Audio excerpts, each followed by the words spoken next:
guests for this panel that has the theme, the Portuguese fraternal movement in the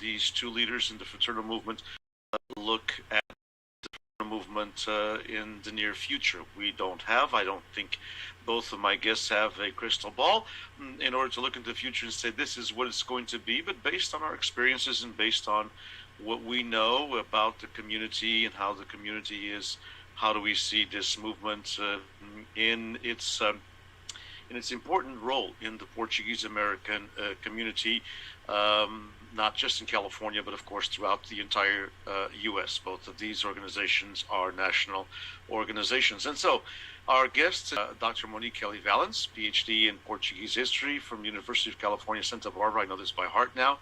And also Anthony Piu, who is with Luso Financial, who is the corporate secretary for Luso Financial. And Monique is the president of the Portuguese Fraternal Society of America. So welcome to both of you. Thank you. Thank you.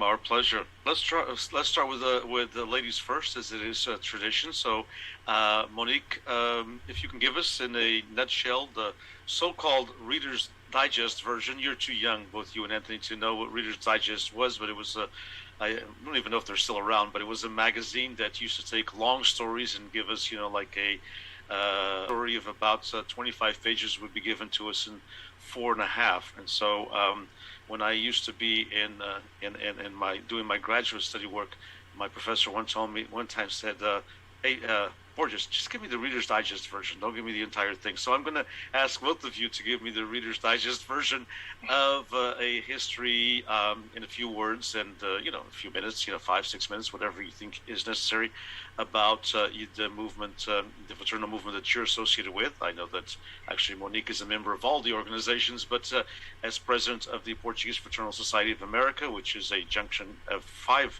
organizations, tell us a little bit about what PFSA is and how it became PFSA, if you don't mind. Sure. Actually, I remember Reader's Digest, so I'm not that young. PFSA is actually made up of 4 separate fraternal societies, UPC, SES, IDES, and UPPEC.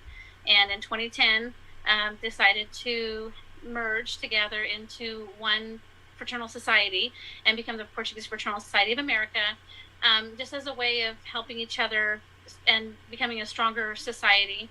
So now that was in 2010, so now we're in our 11th year, and I feel like things are really moving forward, and yeah, it's been great. Indeed, and we'll talk a little bit about that fusion as we go along. And Anthony, a little bit about the Luso Financial, which also has a couple different societies in it as well. Correct. So Luso kind of started its back in 1868 with 2 organizations merging together, and then in 1917, União Portuguesa Continental dos Estados Unidos de California merged in. And we've been building Luso American from United National Life to Luso American Life Insurance Society, and now Luso American Financial. And back in 2002, we had a merger with the Portuguese Continental Union on the East Coast, and then in 2008 we had a merger with SPRS merging in with us. And so back in 2018, we celebrated our 150th anniversary, and we keep going. Indeed. And Monique, I believe that UPC is probably the oldest of all those. I don't even know which one. 1880. 1880. Okay, so it's fascinating. It's amazing that we're talking about the 1860s and 1880. And folks formed these associations, this movement that still exists today in one form or another, through different mergers and everything. And considering that the community was just in 1868 and 1880, just not that many of us, first of all, in California, and second of all, most were immigrants and had not been here that long. In 1868, very few immigrants in California, and even in 1880, that's when the big avalanche started. What is, Monique, what is the nexus, and I'll ask Anthony the same question, but what is the nexus of a fraternal organization? I mean, what is it? Why does it exist? What does it do? Well, it's benefiting our members. So originally, these societies came out of the, hard realities that the Portuguese immigrants were facing, namely, your husband died or your father died and he didn't have any life insurance, then, your family suffered. And then you would have to go basically on the public dole or ask for charity. And so these societies came out, number one, I think, from life insurance, the need to protect each other, protect ourselves against those kinds of disasters. But then also there's the fraternal side where we have, the membership, and we're Portuguese immigrants at the time, and now of course it's a little different, but at that time it was the Portuguese immigrants could be together and celebrate their traditions and their culture and kind of feel like at home, far away from home. Indeed. Anthony, any thoughts to add to that? I mean, what is the importance of the fraternal movement? It's exactly how Monique said it.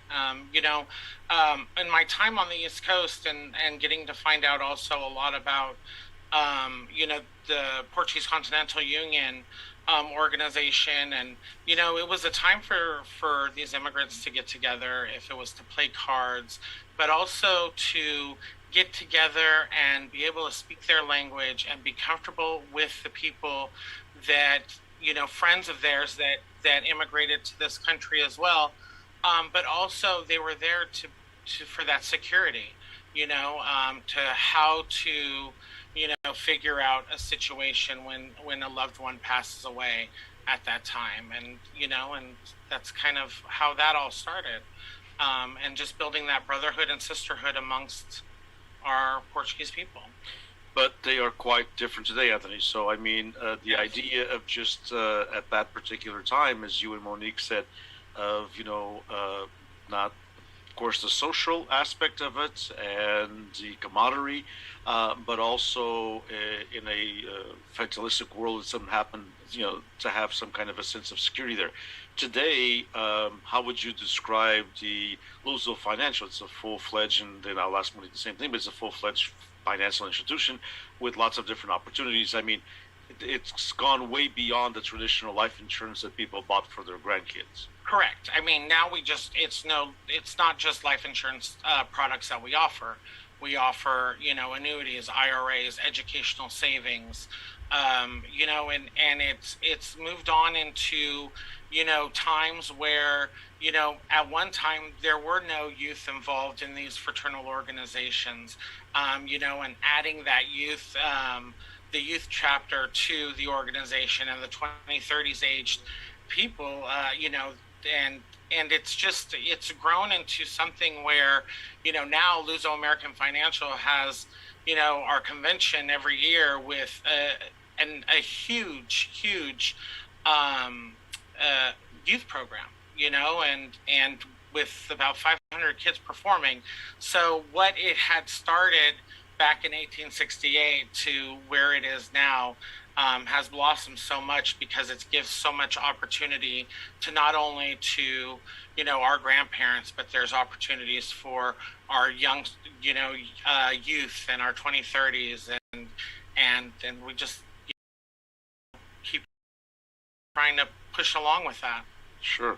Monique, the same thing. So PFSA the same way. It is no longer just about getting a tradition of getting a life insurance policy of $1,000 for your grandkids, when they were born. I mean, I recall for years and years that was a major thing in the, not the only, but a major aspect of the Portuguese fraternal societies. All of the ones that compose PFSA. The same thing with Luso. Yeah, I've heard stories of people being in the hospital, delivering their babies, and then the next day, here comes the agent to the hospital ready to sign the kids up, Maybe even arrive before the father did, Right? That's when the father was working. Yeah, definitely. Like the FSA is the same as far as products that we offer. Even though, things that have definitely changed in a lot of ways have gotten better, like Anthony said, the involvement of the youth, but also now that we have female presidents. UPPEC grew out of the fact that UPC wouldn't allow the women to be involved or to have higher positions, so they just went and formed their own society, which I think is, but the spirit of it is still the same. Like, everything we offer is all about protecting our members, protecting each other, being charitable to each other, growing our Portuguese heritage, and passing on to the next generation. So we've gotten better, but we try to keep all the sentiment at the core.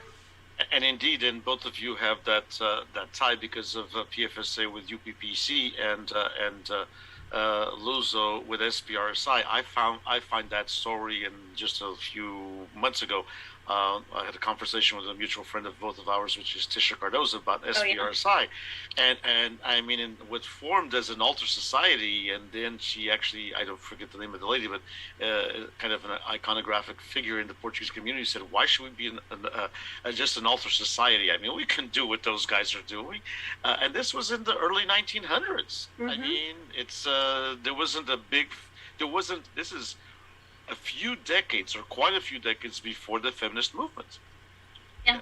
Yeah, indeed. So, very, very interesting how they formed. The societies that, as we know, have changed. Of course, the fraternal movement has changed. There's what Anthony was mentioning about the youth. You're mentioning also, as well as the 2030s. So, in both Luso and PFSA, there's these three different categories. Let me put it this way. So there's like a youth president, and the 2030s president, and then the president, the supreme president. So I'll start with you, Anthony. What benefits do you see in those three categories? What's the purpose from your thoughts? Well, I think for and I'm going to use myself as an example. I born in August and had a policy a week later, 2 weeks later. And I grew up in this organization, and it taught me a lot. It taught me, more about our culture, our language. It really got me to be involved. It has taught me how to public speak, going through the youth and having to run, youth administration meetings, through, as Robert Rules of Order, and then from there going on to the 2030s. There's so many different levels that our organizations teach us, and our youth, and it's a lot with just the culture and and how to run a meeting, and those are kind of certain things that they didn't teach us in school, right, on how to run a meeting. At least at my school, they didn't run a meeting, Robert's Rules of Orders, and because of my involvement, we had our monthly youth council meetings, with Youth Council 16, and we followed those Robert Rule of Orders. So there's a lot of things in the organization that showed me as a young child, and prepared me for my adulthood as well.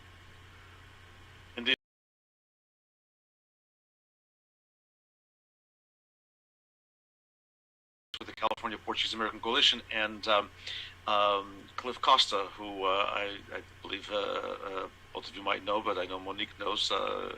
His father's Don Costa, and Cliff is with a lobby firm in Sacramento, and he said when he left school, high school, and he went to college.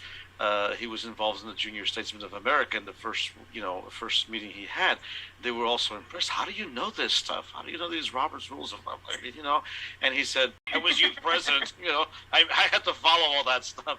And so, indeed, it does teach.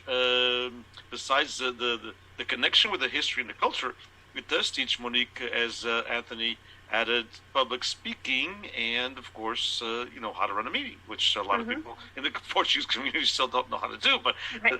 The fraternal movements are pretty strict about that. Oh yeah, some people really take it. I would add that definitely what Anthony said is exactly what I would have said. I think I would add project management. I mean, what a lot of people don't realize is that by getting your kids involved in youth and 2030s involved in the fraternal societies, you're gaining real world experience that you can use in the business world. but also you gain confidence. Like we had one of our youth presidents back in the day when I was youth director was Angela Seamus, and the first night that she had to give her speech, she told me she was going to vomit. She was so nervous. So the day she got elected, she had to give a speech in front of the whole delegation, and you compare that to the day that she finished, and it was like nothing. She could get up there and just speak like she'd been doing it her whole life. So yeah, it's amazing seeing these kids blossom. Okay, but now let's talk about your generation, and is a little bit different than these young kids today. So, how do you look at the young people today? Do they get involved as much? And let me backtrack that even from the young people. So, the fraternal societies, when they began, had councils everywhere. It seems like every single neighborhood was a council of a fraternal movement. You know, when we had the different, what was it, 7 or 8 different societies. Of course, the community has changed. And one of the things that we've been trying to focus on this conference throughout is the change in the community, change in demographic areas. So, you know, the area, for example, the Little Portugal in San Jose is not Little Portugal in San Jose any longer as it was. The Bay Area is changing drastically. The Valley is even changing because in our case, students go off to college and sometimes don't come back. Or they go to other states, or they move to Oregon or Washington or Idaho or any of the other Western states. There's no longer a tie to a particular area because your parents are from there and you must stay there. That can be a little bit of a challenge for the fraternal movement, who cannot have a council in every single town in every single Western state. So, what are some of these challenges that, and what are some of the things that you in both of your organizations are trying to do to look at this and to continue the growth that is needed within a community that's ever changing? So, Monique, you want to hit that first? You want to tackle that? And I'm sure Anthony's dying to tackle it as well. Yeah, so you brought up definitely a lot of the challenges that we face, and with our generation as far as moving away, going to college, not coming back. I do see a segment of people, you know, my age that all of a sudden, once they're married and they're settled and they have children, they all of a sudden think back to their own childhood and all the benefits the fraternal societies gave to them. And I do see a lot of people wanting to come back so that their children can experience the same things that they had as children, have those same feelings. You know, the challenges right now is, you know, it is a lot with our generation, not so much the youth, because before, you know, the youth were a captive audience. You know, we were so secluded as a community. Like, even I couldn't hang out with my friends from school or, you know, do a lot of those things. I had to go, I could go to the festa, I could go to convention, and that's the only place I could see my peers and have fun. So it was easy to get kids to get involved and do things because they were there anyway. And now we have a world where, you know, the parents let them there's so many activities, and so we're trying to compete with all of that. And you know, it's challenging. But I think you're really seeing. I think there was like this kind of, because of we were forced to do it. We saw like a backlash from my generation where they were like, I don't want to do this anymore, and I'm not going to force my kids to do this. But then I think some of them have stayed away for long enough that now they miss it, and they're wanting to come back, and they bring their children. Anthony, add to that. I mean, some of the challenges. I have to, you know, I think, you know, the other thing is there's a lot of sports involvement, and, you know, and these families are as they're having kids and getting them involved in soccer and baseball and, you know, and playing all this sports, it's sometimes hard to juggle, you know, that schedule with schedules to attending a council meeting, and things like that, where I think now with the whole Zoom, you know, even for our youth that has moved away to college, it has actually kind of brought them back a little bit. So that's a positive thing of all of this. But, you know, I think schedules get to people. Life, you know, with their kids and sports and everything and school scheduling and everything, I think just, you know, but there is an interest of people wanting to come back because there are those times that you remember when I was a kid, I did this with, you know, for actually both, because I think you performed with Luso too. So I did. there's these things that you think, yeah, and I think that there's a lot of that right now. I think we have a lot of interest in those young adults bringing their kids back to get involved. But it's a hard juggle between sports and school and things like that.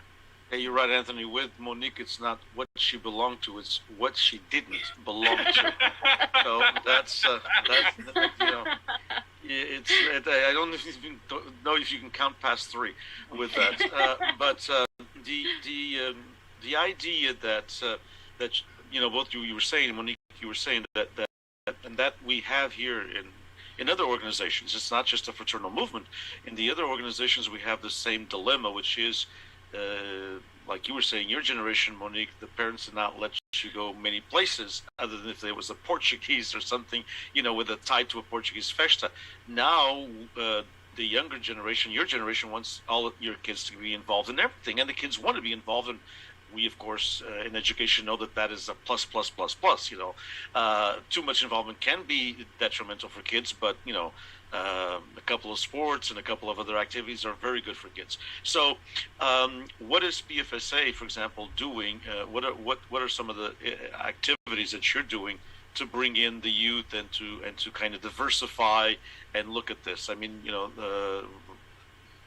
the organizations, and I know, and Luzos is doing the same thing, which is it's no longer just about the convention. I mean, of course, that's important. That's a highlight, but it's no longer about just about the convention or the meeting once a month. That people actually used to look forward to going to, and now they say, "Oh, I missed that meeting."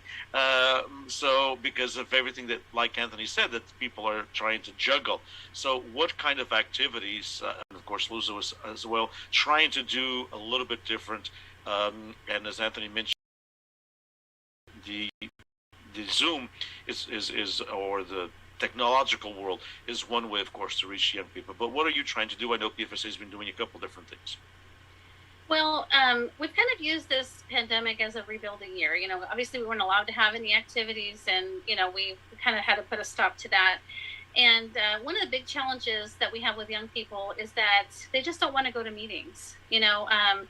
When I was youth director, they would say, "Why do we have to have a meeting for this? Can't we just text each other and agree on it?" I mean, they don't respond to emails. They don't. You have to text them, and so we live in such a different world that it's just so hard for our generation or even the baby boomer generation to comprehend.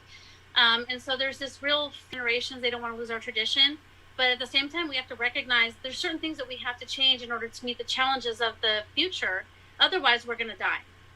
And that's already happened to many organizations. That's why, it's us and Luso pretty much. I think one of the things that we're trying to do is come up with a structure where, the youth can be involved and follow their passions without having to necessarily attend meetings, attend council meetings. We want to free it up so that, we still want accountability when there's money being spent and things like that, and teach them that part is very important. But that also, if they want to follow their passions, like, hey, I want to go volunteer at the Humane Society, so let's take all my friends and we're going to go down there and do something. Kind of get them thinking beyond themselves, thinking to the larger community, but to also, recognize that, where they're doing this, with us, and that we're trying to help them, help make them happen. We're also doing things like sponsoring the Portuguese Festival and just trying to get into more youth-oriented activities where, the youth just want to participate, because we're learning that, it's becoming a very youth-driven culture. And honestly, this decline in the societies, we keep talking about the Portuguese community. This is happening all over the United States with the Girl Scouts, the Knights of Columbus, the Elks, the Moose. You see it everywhere, joining these types of societies as much as they used to. And like Anthony said, I think, sports and things have a lot to do with that. So it's like we have, in a lot of ways, we have to draw the youth to want to come so that they pull their parents. Whereas, because you don't see the parents pushing it as much. And I think, like you said, Denise, they've got college stress. So they're thinking about, I have to check all of these boxes and be involved in all of these things in order to get to college. And it's just hard to compete, but. Indeed, Anthony. What is Luso trying to do a little bit different today than it did, let's say when you first got involved, and even when you became part of the of working at Luso, what are some of the things that are being done differently today than they were done, for example, 15, 20 years ago? Yeah, I mean, back, when I was in the youth, just like Monique said, it's like I didn't have American friends. My friends were Portuguese people that were either from my local hall or from Luso, right?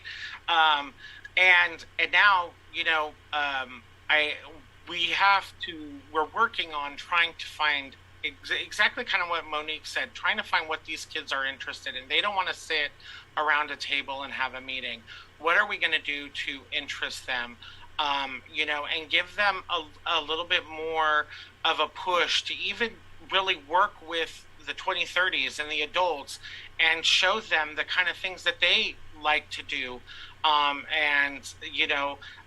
Instead of just meeting every month for a meeting, and we're having our youth directors kind of try to start thinking out of the box and doing other things besides the norm that we've been so accustomed to.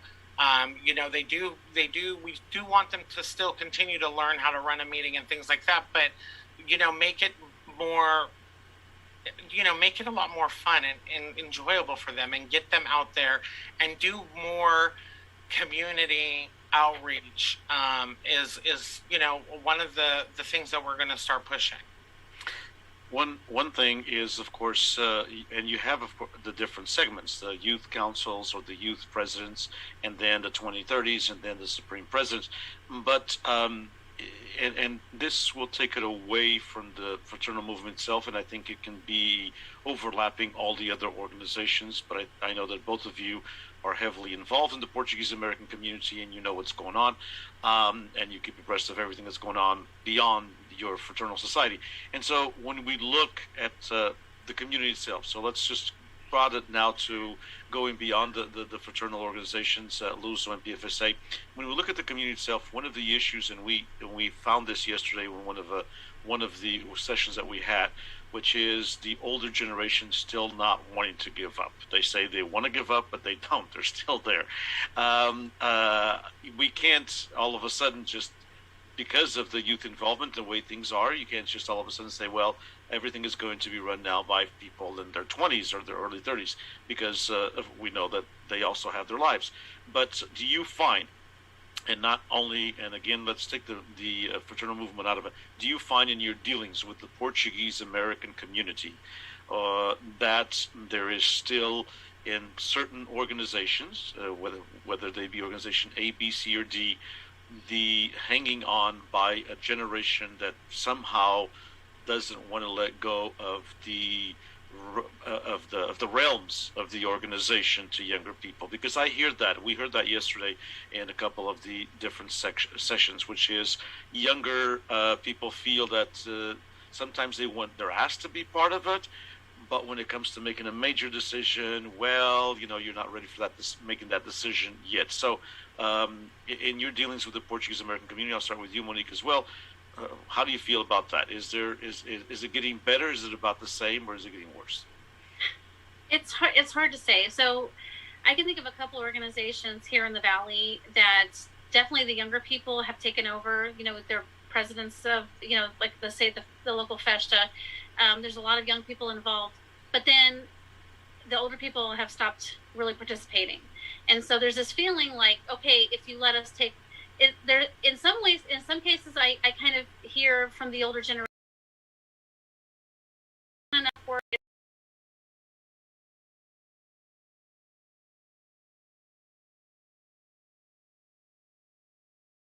You have to, you're in big trouble. And so it's kind of, I'm kind of troubled by it, because I wish we had a situation where we could all work together, but it just seems like there's either, over here you have the older generation who's hanging on to it so tight that they won't give up anything, and the younger generation kind of gets discouraged and goes away, or then you have where the younger people are running it, but then the older people aren't coming. So I don't know what to, that's kind of how I see it. Anthony, your thoughts? Yeah, I have to agree. I mean, it's hard to say, because I think it depends on the area. You will find, and I see with my local hall in San Pablo, they have they've opened up to a lot of young, aged people, and listened to them and made changes. And then you have some areas, and halls or organizations or even councils for that matter that are hard, that they have a hard time giving it up. So it's a really hard thing to say. I mean, I also do think that sometimes as a young adult, I think it's nice when you go to want to get involved in something to also learn what those old traditions were, learn the way that they did it, and not come so quickly also sometimes to say, oh, you guys should do this right away or you should do that. Maybe listen and learn, because there's so much that you can learn from some of these people. Some are willing to do it, and then you do have some that, control is a factor as well. Indeed. But, one of the themes that we had yesterday that I'd like you to comment on one of the sessions, the morning session, was how do we conjugate, I'm using a term in verbs and teaching language, how do you conjugate the tradition with innovation? Because, and what are your thoughts on that? Because if we do not have innovation in the Portuguese American community, like anything else, if there's no innovation, it's going to become static, and then eventually it'll be a museum piece. But so how is there such a thing as a happy medium, as Anthony was suggesting, that you come in as a young person, but also respect what's been done, obviously, first of all. But how do we innovate? The only way for us to innovate, I believe, and tell me if I'm wrong, is we have to break some traditions. I mean, and that's actually happening in Portugal. The festas that we do in California are not the festas that are being done in Portugal by any means of the imagination. I mean, we were doing the festa like they were being held in Portugal, in the Azores anyway, in the 1960s. And so how do we we do have to break some tradition, not, of course, scatter it, but we do have to break sometimes some tradition in order to be innovative, and that's not an easy task. But how do we do that? Any thoughts on how that is done without completely putting a bridge or a barrier, better word, a barrier between the various generations?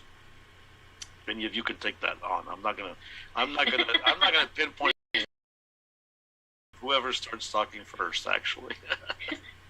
Well, I kind of look at it like parenting. So with our kids, my husband and I struggle, is this something that's going to matter in 10 years, or is this something that's just let it go? And and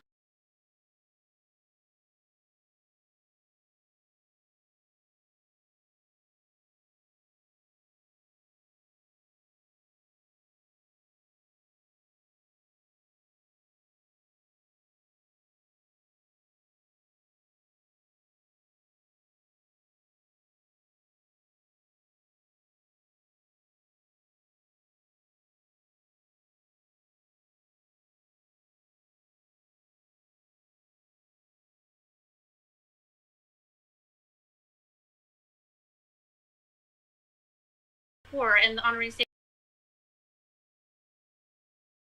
totally changing everything. But if there's smaller things that if we change, it's the organization is, then I think it's okay.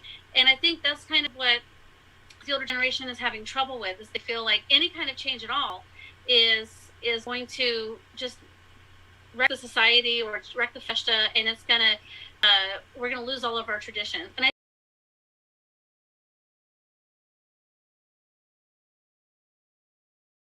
that's why you had 5 Michaels and 2 Jennifers, Mackenzie and Logan, and different things like that, where now this new generation is being taught to be different, to be innovative, to be leaders. And so reconciling the two is different. So if we can remember what's at the heart of it and make sure that doesn't change, then I think we change other things here and there. That's not a problem. Thoughts? Yeah, how do we innovate? I agree. Looking back at history and all of these pictures throughout our organization, there has been so much change, right? When you look at pictures back from the 1900s to the pictures to the 80s, there were traditions that Luso has done that changed a little bit, with time. And I think that that if, I think with an organization, as long as we're still focusing on our mission and our vision and what the, I think we're all here right now open for change and willing for change. And I see change happening because I see that we do have youth that are really engaged right now in what our organization offers and what it's all about. Let's talk a little bit about the business end of it, without, of course, going into numbers and things like that.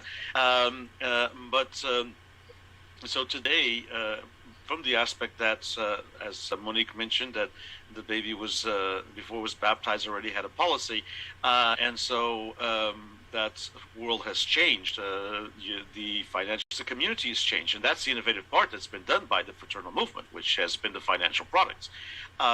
Do you feel that but you also are competing with a lot of other companies that are not in the fraternal movement, but that offer some similar products. How do you see, and I'll start with you, Anthony, because you've been in this business aspect quite a bit. How do you see Luso and then, of course, Monique, PFSA, competing with these other companies, for-profit companies, in these financial products that you described a few minutes ago? I think you talked about, for example, the school savings accounts and the IRAs and all the different financial products other than the traditional, life insurance policy. Well, I think part of that competition with other, financial companies is that we offer so much more than just an IRA, an annuity, a life insurance policy, education and savings. We're an organization that gives out, and this, Denise, being on the board for the Education Foundation. Look how much money we give out in scholarships to our members. We offer so much more to the entire family than other companies do, with the fraternal aspect of it. But we're also competitive when it comes to our insurance, our annuity and IRA rates. I mean, right now you don't get a really high rate at a bank, and we're offering over 3% right now on annuities and IRAs, and we offer 3% on our educational savings.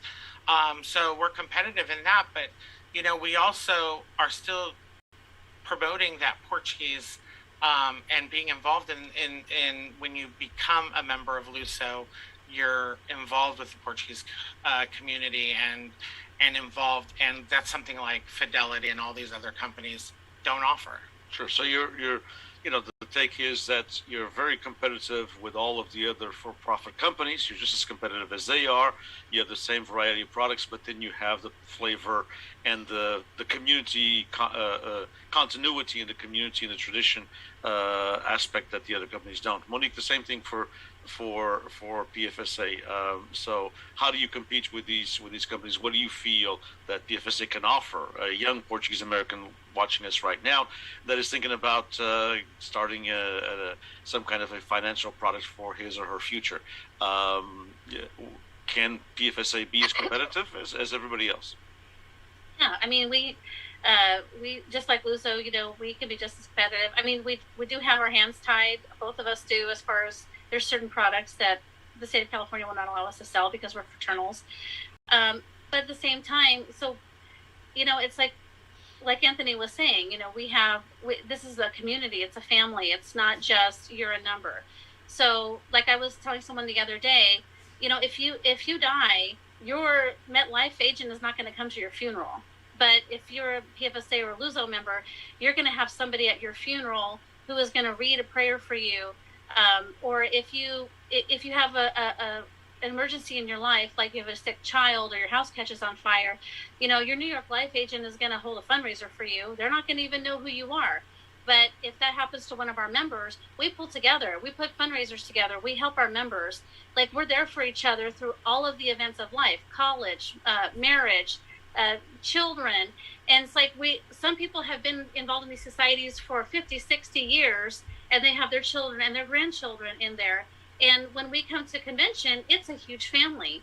And you just don't have that with these companies. So that's kind of what, we like to promote, but also the Portuguese aspect as well. So if I, in my job, I'm an accountant, and so sometimes I have clients who are saying, "Hey, I need to put money in an IRA," and I said, "Well, I have an idea for you." And then when they sign up, I tell them, "Hey, you're Portuguese now, so congratulations! Even if they're not Portuguese by blood, you're Portuguese, so welcome." And so, what I'm hearing from both of you is there is the community tie-in, and the financial product is what is able to be offered by a fraternal movement is competitive with everyone else. So why not go there and get that kind of a connection? But do you feel that younger generation and your age and even younger? I mean, you're still very young, but there are people younger than both of you, of course. But and the younger generations, what is it? I don't know the Generation X, is that what it's called now? The folks in their 20s, just finishing college, and just beginning their careers. When you look at that, and with this dispersity that we're having, people going from here to there, do you feel that that sense of family is a little bit different than maybe it was? I know it's still very big, but it certainly has changed in what it was 25, 30, or 40 years ago because of the community going to different areas. Do you feel that maybe the fraternal movements is going to have the fraternal movement and the fraternal societies are going to have to reach out a little bit outside of their comfort zone of what used to be just a typical family circle, and go outside of their comfort zone a little bit, and maybe even look into other states and other areas where they may not have a typical council, but they may have a virtual council, to where to where that innovation part comes in order to have some growth. Anthony, I'll start with you on that aspect. Is that something that in the Luso family of Luso, SPRSI, etc., is that something that can be looked at, that you feel might have to be looked at, whether it can or not, but it might have to be looked at in the future, going beyond what is now known as a traditional council and traditional society, to reach these areas where Portuguese Americans are choosing to live?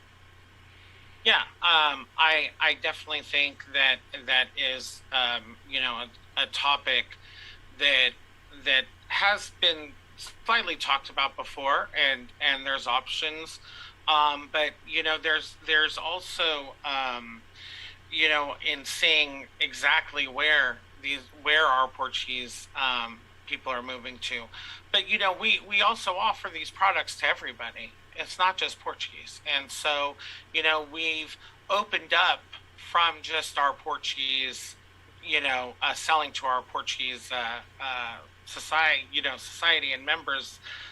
We sell to outside. As Monique stated earlier, they're doing the same. It's going to outside the box already, and that's something that we've already started. And so, Monique, the same thing there with PFSA, and you mentioned a little bit, and Anthony mentioned that something that Luso's looking into doing even more and more, which is the community service. And you mentioned, for example, service to the homeless, or to your cause as president, to kids in help me out. I'm drawing a blank. The foster children, correct? The foster children. And so, do you feel that with this movement, with this going outside the box, to use Anthony's words, to where you're doing something directly with a community? A foster child can be a foster child of Portuguese background or of any other background, that it opens up also some doors for people outside of the Portuguese American communities, Anthony stated, to be involved in the fraternal movement because of what it does in the community they're in. Yes, I think so. And we've been looking into doing that. Having joint events with outside organizations that are not Portuguese, and being present at. So we've had some of our agents at the Oakdale Chocolate Festival, and things where is not your typical Portuguese event where you would normally see a PFSA agent. But we're trying to branch out, because you never know where you're going to see a Portuguese person, first of all, and secondly, we're trying to transition to this message where it's not that you have to be Portuguese, but it's about loving being Portuguese. So, as my husband is proof of, you don't have to be Portuguese by blood in order to love being Portuguese. And there's just so many amazing things about. Oh, he has no chance. Oh, he has no chance. He knew that already. Yeah, but sometimes he's more Portuguese than I am. He's like Alcatra and Gasoid and stuff. Good for him. There's so many amazing things about our culture that can be shared with the outside world, and I think that definitely looking outward is one way of doing it. And you were talking about reaching people in other states and other things. There's definitely, I think, potential there, because I'm sure there are Portuguese people living in other states that miss their Portuguese culture and miss their Portuguese family. But of course, we have challenges with all the regulations and everything. But I think that or the way we do sales, excuse me, is going to have to change before we can do anything like that, because it's okay. Take a break. I know. When you're grasping for air and you want to talk, you can't.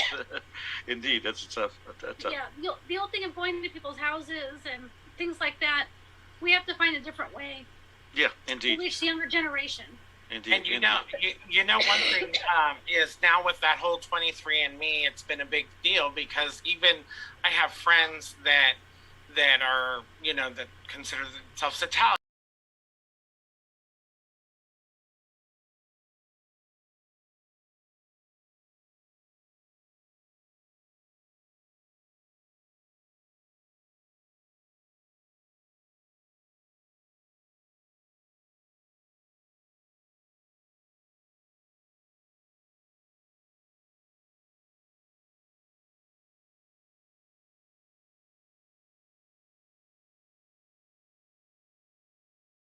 Sessions when there's some relevancy, and that is it was actually brought up yesterday by one of our panelists from Canada, because the conference this year has a North American theme, involving the U.S. and Canada. The young lady who just finished her PhD, Sara Vieira, and Sara was with the idea that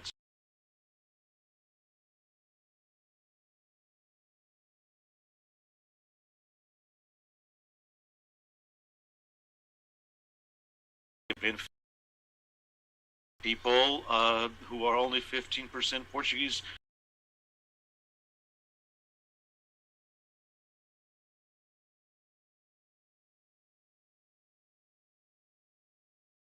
The guy does not like soapers, so not all of us have to like soapers, and so it's just this. Sometimes we put Portuguese in the box, and it has to be, if you don't like this, you're not Portuguese. I'm from the island of Terceira, and I don't like bullfights. I'm probably one of the very few people that is not crazy about bullfights in Terceira, but we all have different takes on our identities, and then we're shaped by our surroundings and by the area that we're in and other ethnic groups that are compose our multicultural world.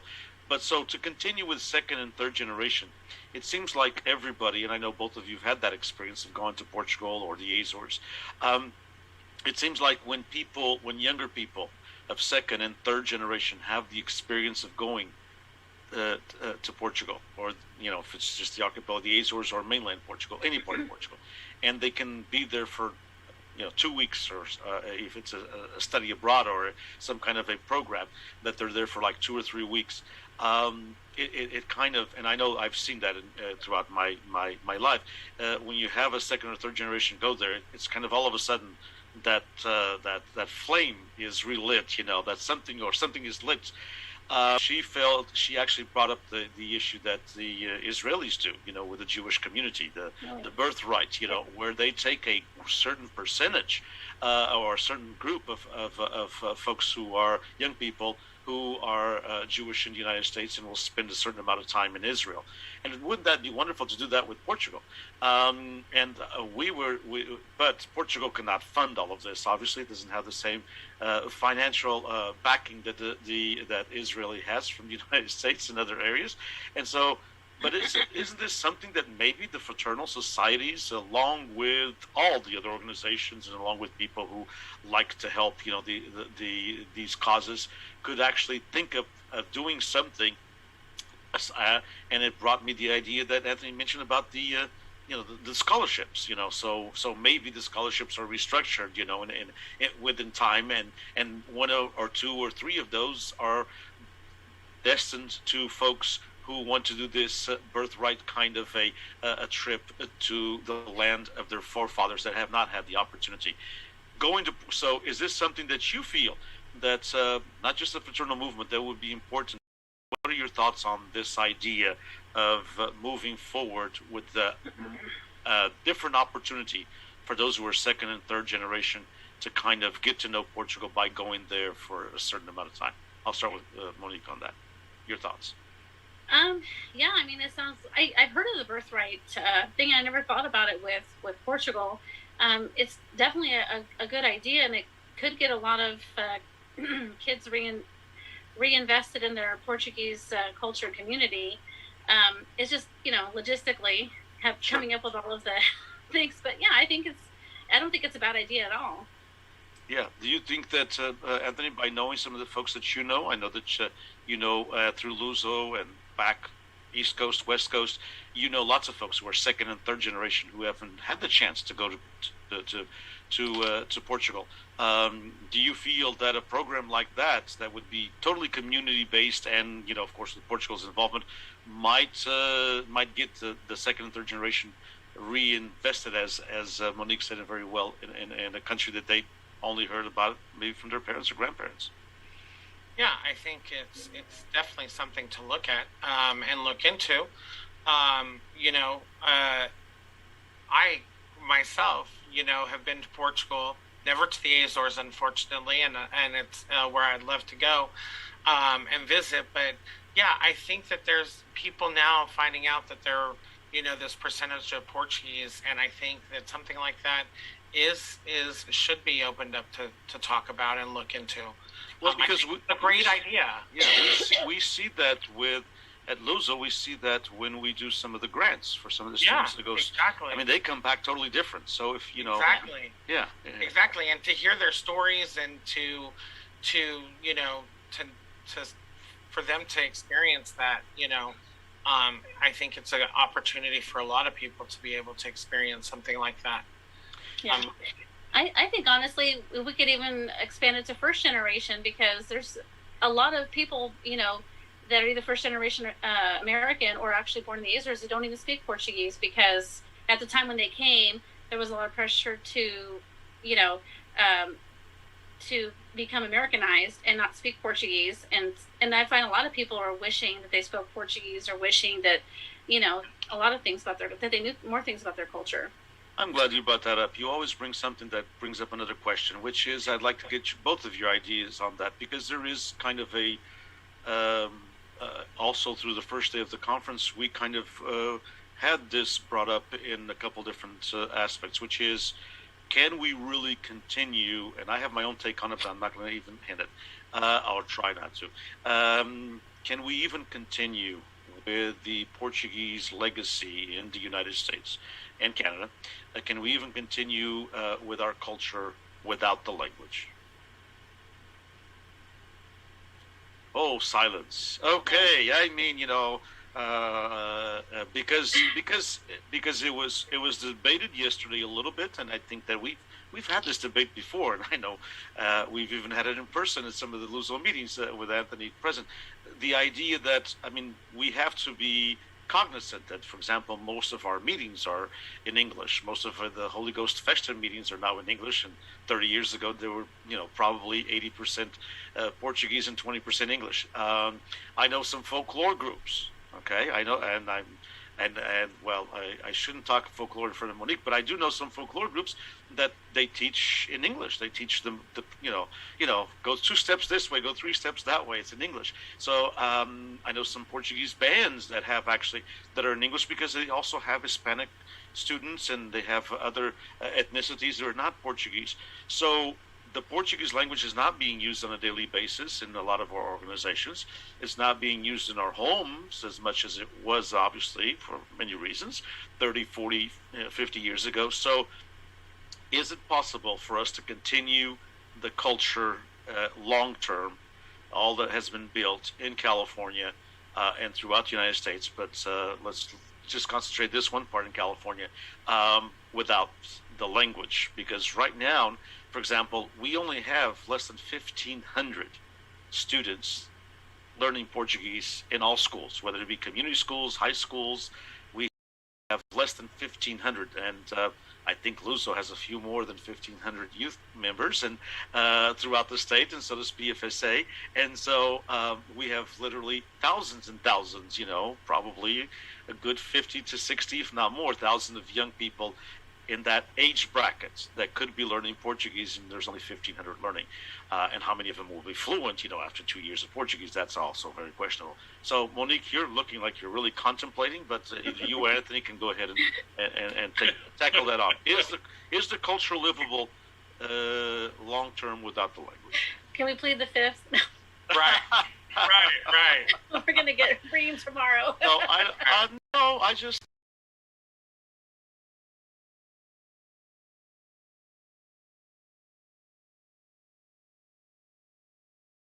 But I do believe that culture can continue without language. It will be different, but I personally think it will be the only way to survive. If we're going to insist only on the language, we're going to lose an awful lot of people. Still the fifth. Okay. Yeah. No.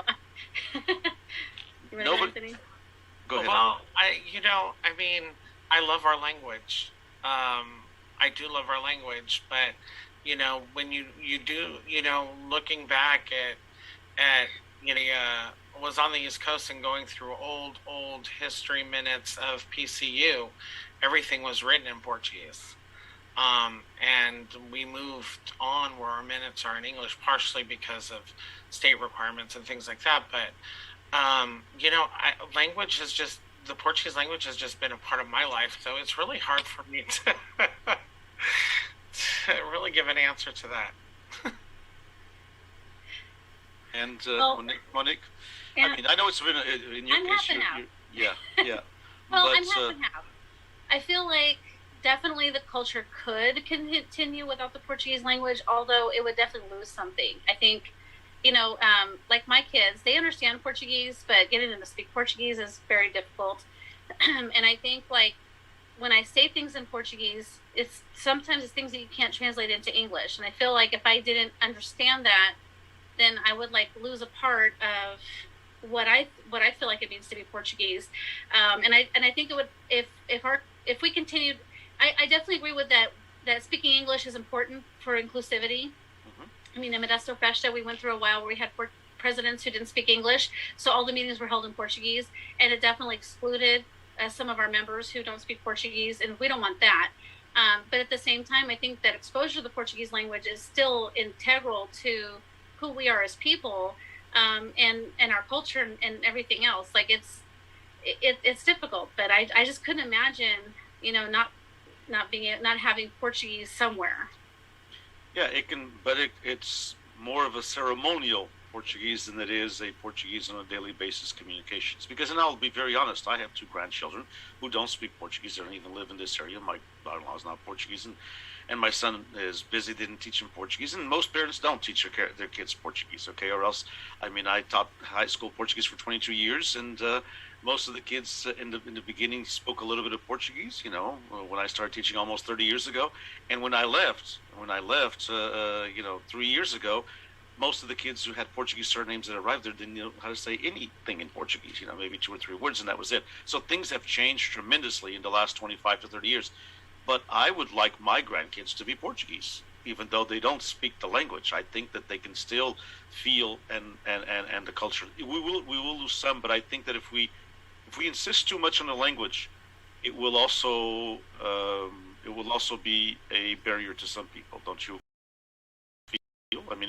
As you said, the Modesto Festa had to change to English because there were quite a few Portuguese young people who wanted to participate and didn't know the language. And I believe the same thing with your fraternal societies. Most of the things that happen in the convention are, I don't know how much, but I would venture to say that the majority are in English, correct? Yes, that is correct. It is, Okay. yeah. Yeah. Although you still hear from the peanut gallery that we don't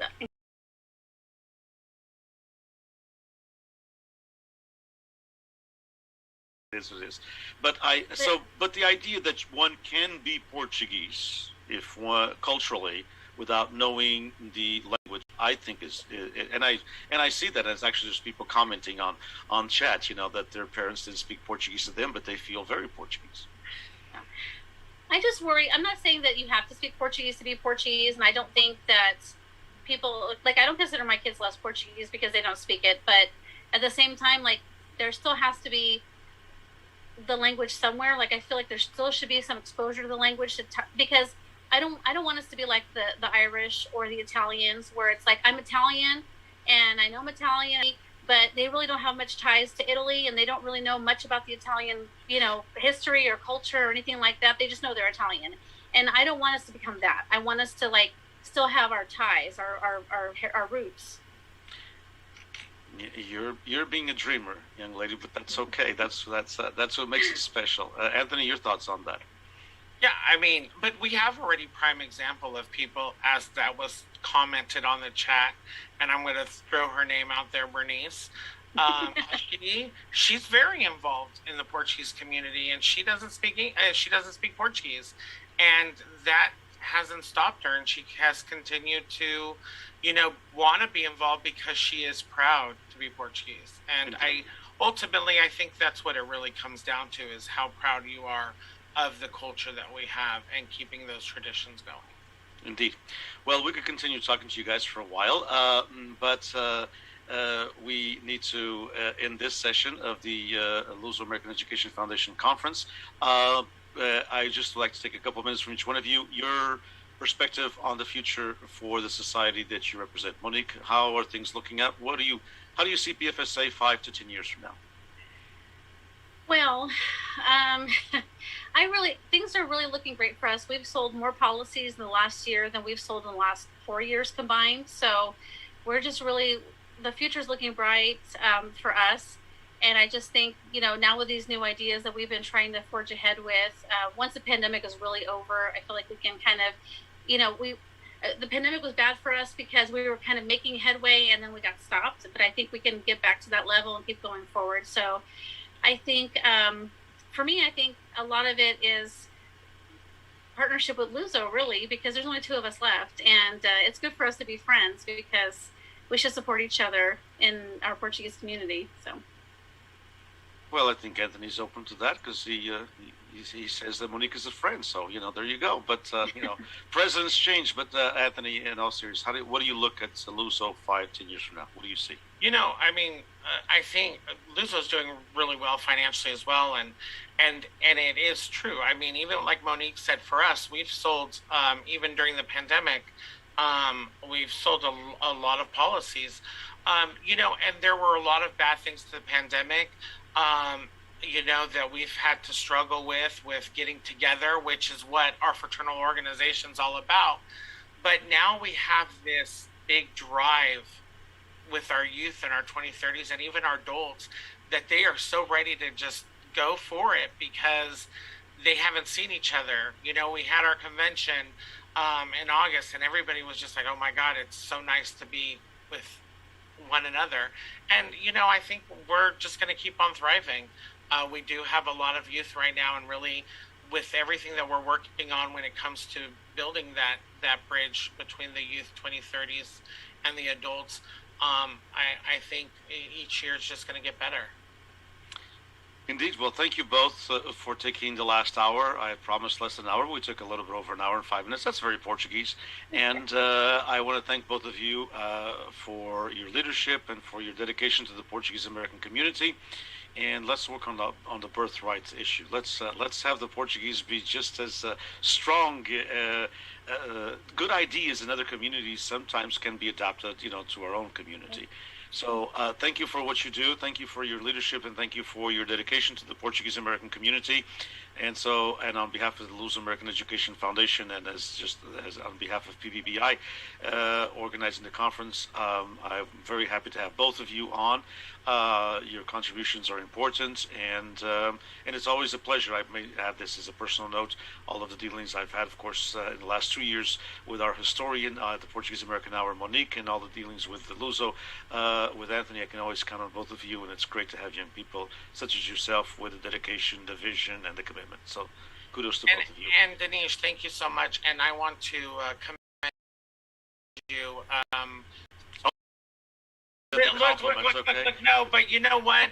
For us to take an education conference that we did face to face, how we've done it for all these years, and now these last 2 years you've brought it to Facebook Live and all of this. I just again want to thank you for your dedication to the foundation and doing this great conference.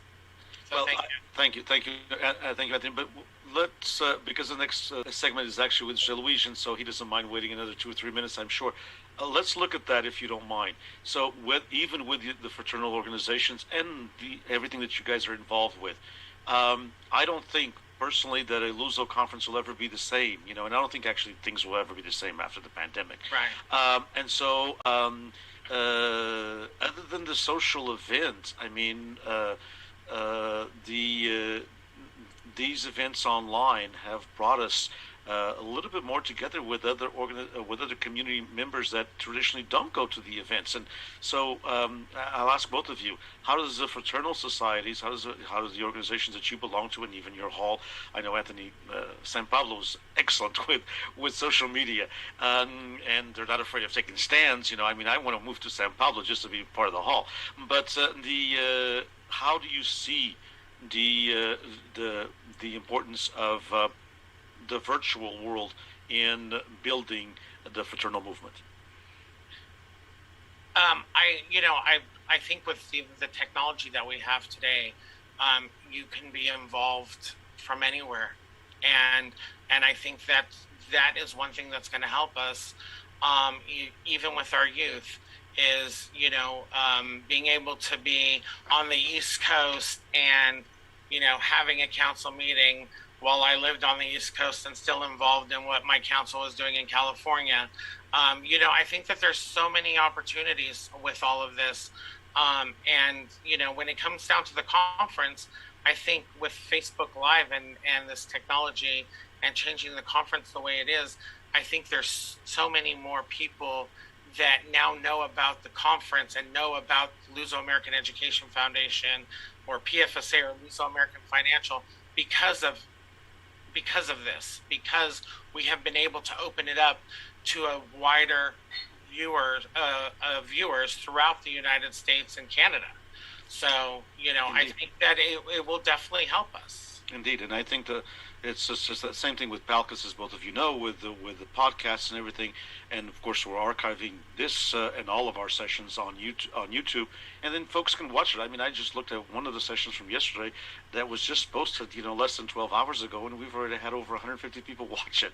And so it's a different world. We've never had 150 people right. in one conference at one time in one session. Right. So, Monique, your thoughts on that also?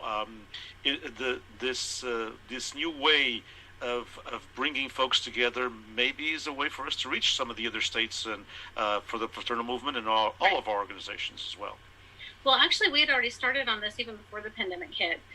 So, like, we have once a year, we host a symposium, and a couple of years ago, I think 2018, we hosted on folklore, and Alcide Machado shared it, and all of a sudden, like, even in the Azores, they had watched the video of all the groups dancing and everything, and then we did it on Father the next year. So we already had the proof that having showing everything on Facebook Live not only built bridges with people in the Azores, people in the East Coast, people that we never would have met in a million years, but also for our members that can't leave the house anymore. So I get messages sometimes from older members who are like, thank you so much for putting all of this on Facebook, because I can't go to these events anymore, but I feel like I get to participate again like I never used to. So I had already had plans to have Facebook Live at my convention and everything like that. So this, to me, was just proof. I mean, we kind of just slid into it really easily because we were already on that track. Indeed. Well, thank you, Monique, and thank you, Anthony. Have a great afternoon, and thank you again for your service and for all you do. Thank you for having me. We're going to continue with the conference. Thank you. We're going to have a musical moment with one of our favorite fadistas, Angela Brito Baldwin. And then after that, we will continue with our conversation in Portuguese as we turn to Portuguese for the session Olhos nos Livros that will start in about 3 minutes. And again, thank you, Monique, and thank you, Anthony. Thank you. Thank you.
Que me achasses feia, acordei tremendo deitada na areia, mas logo os teus olhos disseram que não, e o sol penetrou no meu coração.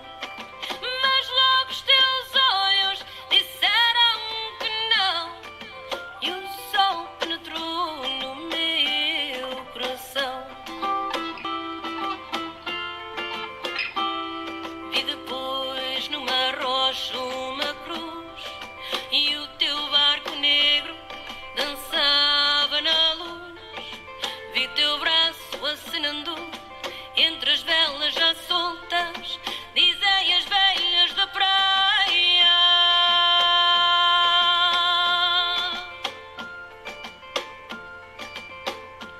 que não volta.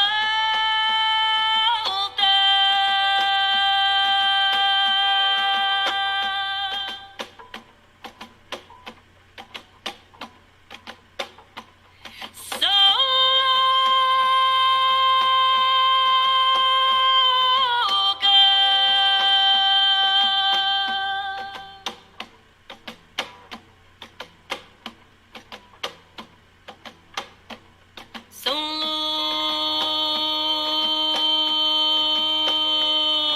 loucas.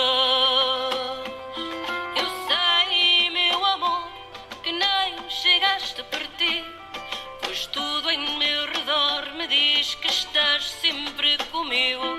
Eu sei, meu amor, que nem chegaste a partir, pois tudo em meu redor me diz que estás sempre comigo.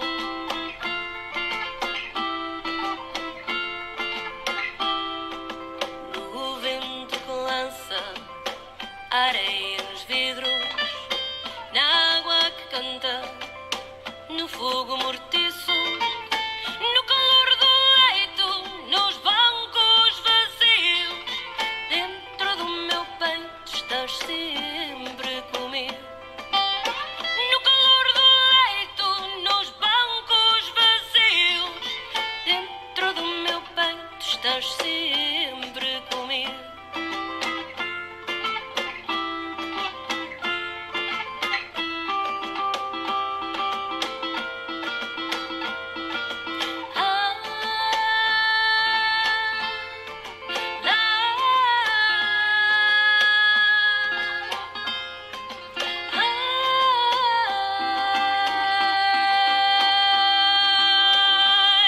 Eu sei, meu amor, que nem chegaste a partir, pois tudo em meu redor me diz que estás sempre comigo.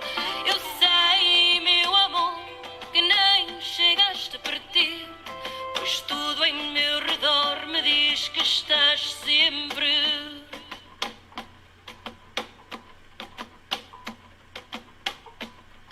comigo.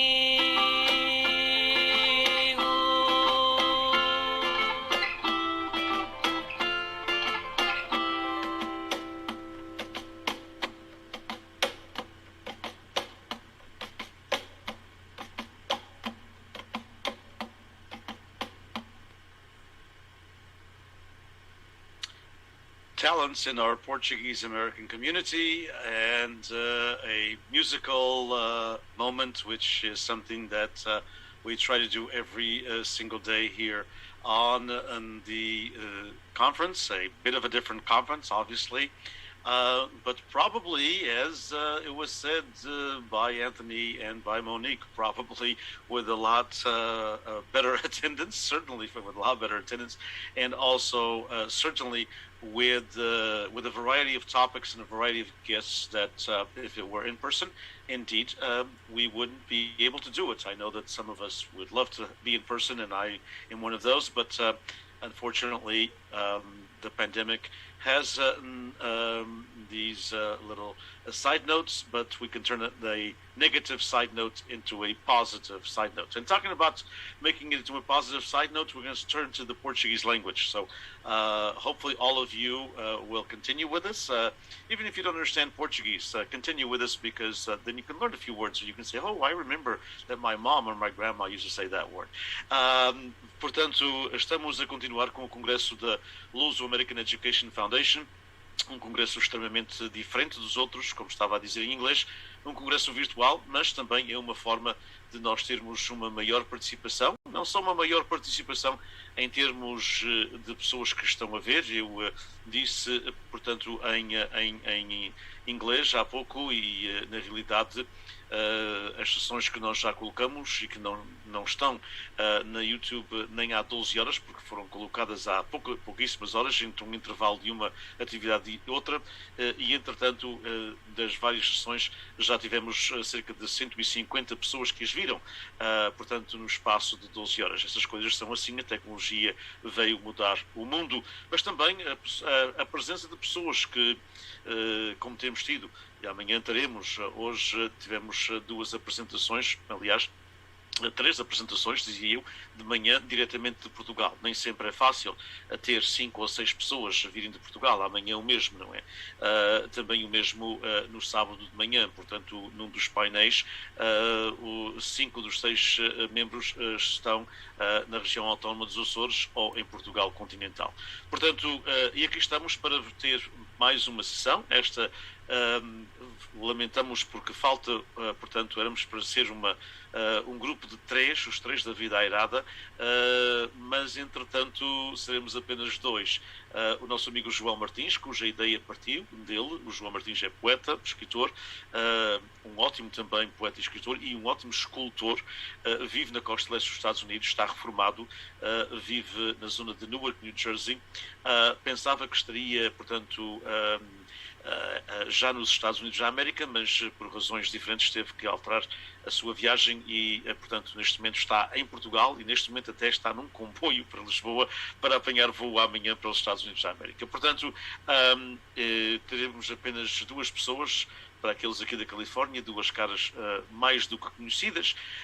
O meu colega e amigo José Luís da Silva, que está connosco nesta sessão, que tem o título de Olhos nos Livros. Vou falar um pouco do projeto, e o José Luís vai falar um pouco sobre publicações portuguesas, um apanhado de algumas publicações portuguesas e um pouco sobre a escrita em língua portuguesa aqui nos Estados Unidos da América. José Luís, muito boa tarde. Mais uma vez, incomodamos-te mais uma vez, mas é um prazer ter-te aqui nesta presença de Luz América, depois de uma fascinante presença que toda a gente continua a falar, com o jovem Gonçalo, e tu e o Michael e a Deb, ontem, logo no começo. Boa tarde, Denise, boa tarde a todos, é um prazer estar aqui, e o tópico é interessante. Vamos ver o que é que nós conseguimos fazer. Exato. Bem, portanto, isto nasceu, queremos partilhar em primeira mão aqui no Congresso da Luz American Education Foundation, porque a ideia apareceu exatamente há um mês, e, portanto, um pouco mais de um mês, aliás, que o meu amigo João Martins me entrou em contacto comigo através das redes sociais, e me disse: há muitas coisas sobre o que está a publicar nos Estados Unidos da América, mas nunca se fala dos livros, de quem publica em português ou de quem publicou em português. E há pessoas que ainda leem em português, e muitas, e ainda bem, e também pessoas que em Portugal continental, nos Açores ou na Madeira, que não têm o conhecimento da literatura que se produz em língua portuguesa aqui, porque não temos uma boa distribuição, obviamente, no lado do Atlântico, não é? Portanto, ele sugeriu em fazermos algo através das redes sociais. Eu disse que podíamos fazer através do Instituto, o Portuguese Beyond Borders Institute, porque temos que ter uma casa-mãe, digamos assim. E a ideia, portanto, é criar, através das redes sociais, um grupo chamado, ou portanto uma página chamada Olhos nos Livros, porque estaremos a ver, não é?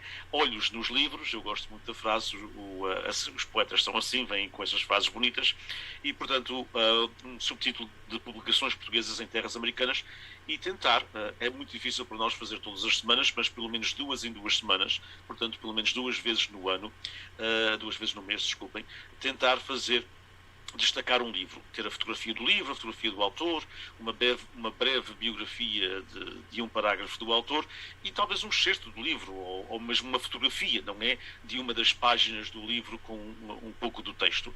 E até eu lhe disse a possibilidade de nós termos até uma entrevista com esse autor, que talvez não possamos fazer devido ao trabalho 2 em 2 semanas, mas pelo menos uma vez por mês a ter uma breve conversa sobre esse livro, para destacar, quer o livro tenha sido publicado este ano, quer o livro tenha sido publicado há 10 anos, ou há 20 anos, ou há 30, se o autor ainda estiver vivo, obviamente. Se não estiver vivo, podemos falar com alguém sobre o livro. O que é que tu achas da ideia, José Luís? É porque fala-se de tudo, portanto, o folclore tem a sua projeção, e ainda bem, as bandas de música, mas continua-se a falar, apesar de grande insistência e apesar daquela célebre frase que vender livros na comunidade é como vender um frigorífico a alguém no Alasca, portanto, mesmo lá no topo do Alasca, mas eu penso que muitas vezes é porque a gente não fala dos livros. Zé Luís, eu pedi a tua opinião sobre este projeto, em que eu pedi a tua colaboração, porque temos que ser 3 ou 4 pessoas, e a tua opinião, porque faz-me lembrar isto quando eu estive na Rádio em Língua Portuguesa, que foi o meu primeiro trabalho, e eu gostava muito de apresentar gente como aqueles grupos de rock e aquelas coisas, não é? Um bocadinho diferentes, e os meus colegas diziam: ninguém gosta de ouvir isso, e eu disse: pá, é porque vocês não tocam isto. Eles tocavam-se sempre a mesma coisa, e portanto não podemos dizer que ninguém não gosta daquela música. Se as pessoas estão habituadas a ouvirem Pimba 24 horas por dia, claro que é o que identificam com música portuguesa, não é? E eu acho que é a mesma coisa. Se não falamos dos livros, de quem publicou e publica livros em língua portuguesa nos Estados Unidos da América, e não quer dizer que não falemos também dos autores em inglês, mas vamos começar a destacar-os em língua portuguesa e passar também até podemos fazer 2 em português e 1 em inglês, algo assim. Mas se não se falar dos livros, quem é que vai falar deles, não é? Portanto, por isso que as pessoas não leem. Uma das razões. Uma das razões, claro. Não leem livros, é que está. As pessoas não leem tantos livros, leem muita coisa eletronicamente, como tu sabes. Claro. Bem, o tópico desta sessão, a Olhos dos Livros, então, publicações portuguesas em terras americanas, a partir do princípio que seriam, em princípio, publicações em português. Exato. Aliás, eu quero falar um pouquinho sobre essa questão da língua das publicações. Antes de mais nada, tu e eu sabemos que aqui na Califórnia temos tido uma editora luso-americana, da qual tu fazes parte da comissão diretiva e eu também do conselho executivo, que é a Portuguese Heritage Publications da Califórnia. Ao longo dos anos, 3 pessoas e mais, mas lideranças fortes foram do Tânia Duarte, do José Rodrigues e Henrique Diniz, que queria prestar homenagem ao trabalho deles, muito dedicado. E nessa editora eles publicaram livros maioritariamente em inglês, mas também livros em português. Os livros em português são mais a questão da poesia, ou mais para a via literária, e aqueles de documentação são mais em inglês. E temos aqui olha, antes da sessão eu estive aqui a olhar aqui na minha pequena biblioteca, olhar para os livros que eu tenho aqui, que talvez coubessem nessa questão, para talvez, não é abrir uma petita, para a gente começar a ver o que é que há. E o que é que se pode fazer? A primeira coisa, não é porque estás aqui, o primeiro grupo que eu fui buscar foram os teus livros. Como devem saber, o Luís Borges tem... Eu mando o cheque amanhã de manhã. Mandas o cheque. Mas é pouco, porque não tenho muito dinheiro. Muito obrigado. Não foi com a venda dos livros. Olha, tu tu com a venda dos livros. Ok. Mas este livro da antologia açoriana, a sua imigração, publicado nos Açores, e é que está a questão, quer dizer, onde é que os livros são publicados? Cá ou lá? Eu acho que portugueses, em português, têm mais saída se publicados lá. Porque lá o mercado é muito mais vasto, porque nós aqui na Califórnia, estou falando da comunidade que eu conheço, que é da Califórnia, mais, nós, a comunidade que lê, vamos ser francos, nunca foi tão grande, nunca foi muito grande. E essa comunidade que não era tão grande que lia, foi morrendo, foi avançando, foi envelhecendo, e hoje em dia não temos assim um público tão vasto aqui da Califórnia e talvez até nos Estados Unidos para a leitura de livros em português. Não quer dizer que não se possam fazer coisas para incentivar a leitura nas camadas que vêm a seguir. Olha, o Dias Borges tem outro livro aqui, América, o Outro Lado do Sonho, publicado pela Câmara Municipal de Praia de Vitória. E tem mais livros publicados pela Letras Lavadas, A Saudade, A Década Perdida, publicados lá nos Açores. E é que está a questão, onde é que se publicam livros de autores californianos em português para serem melhor disseminados em Portugal?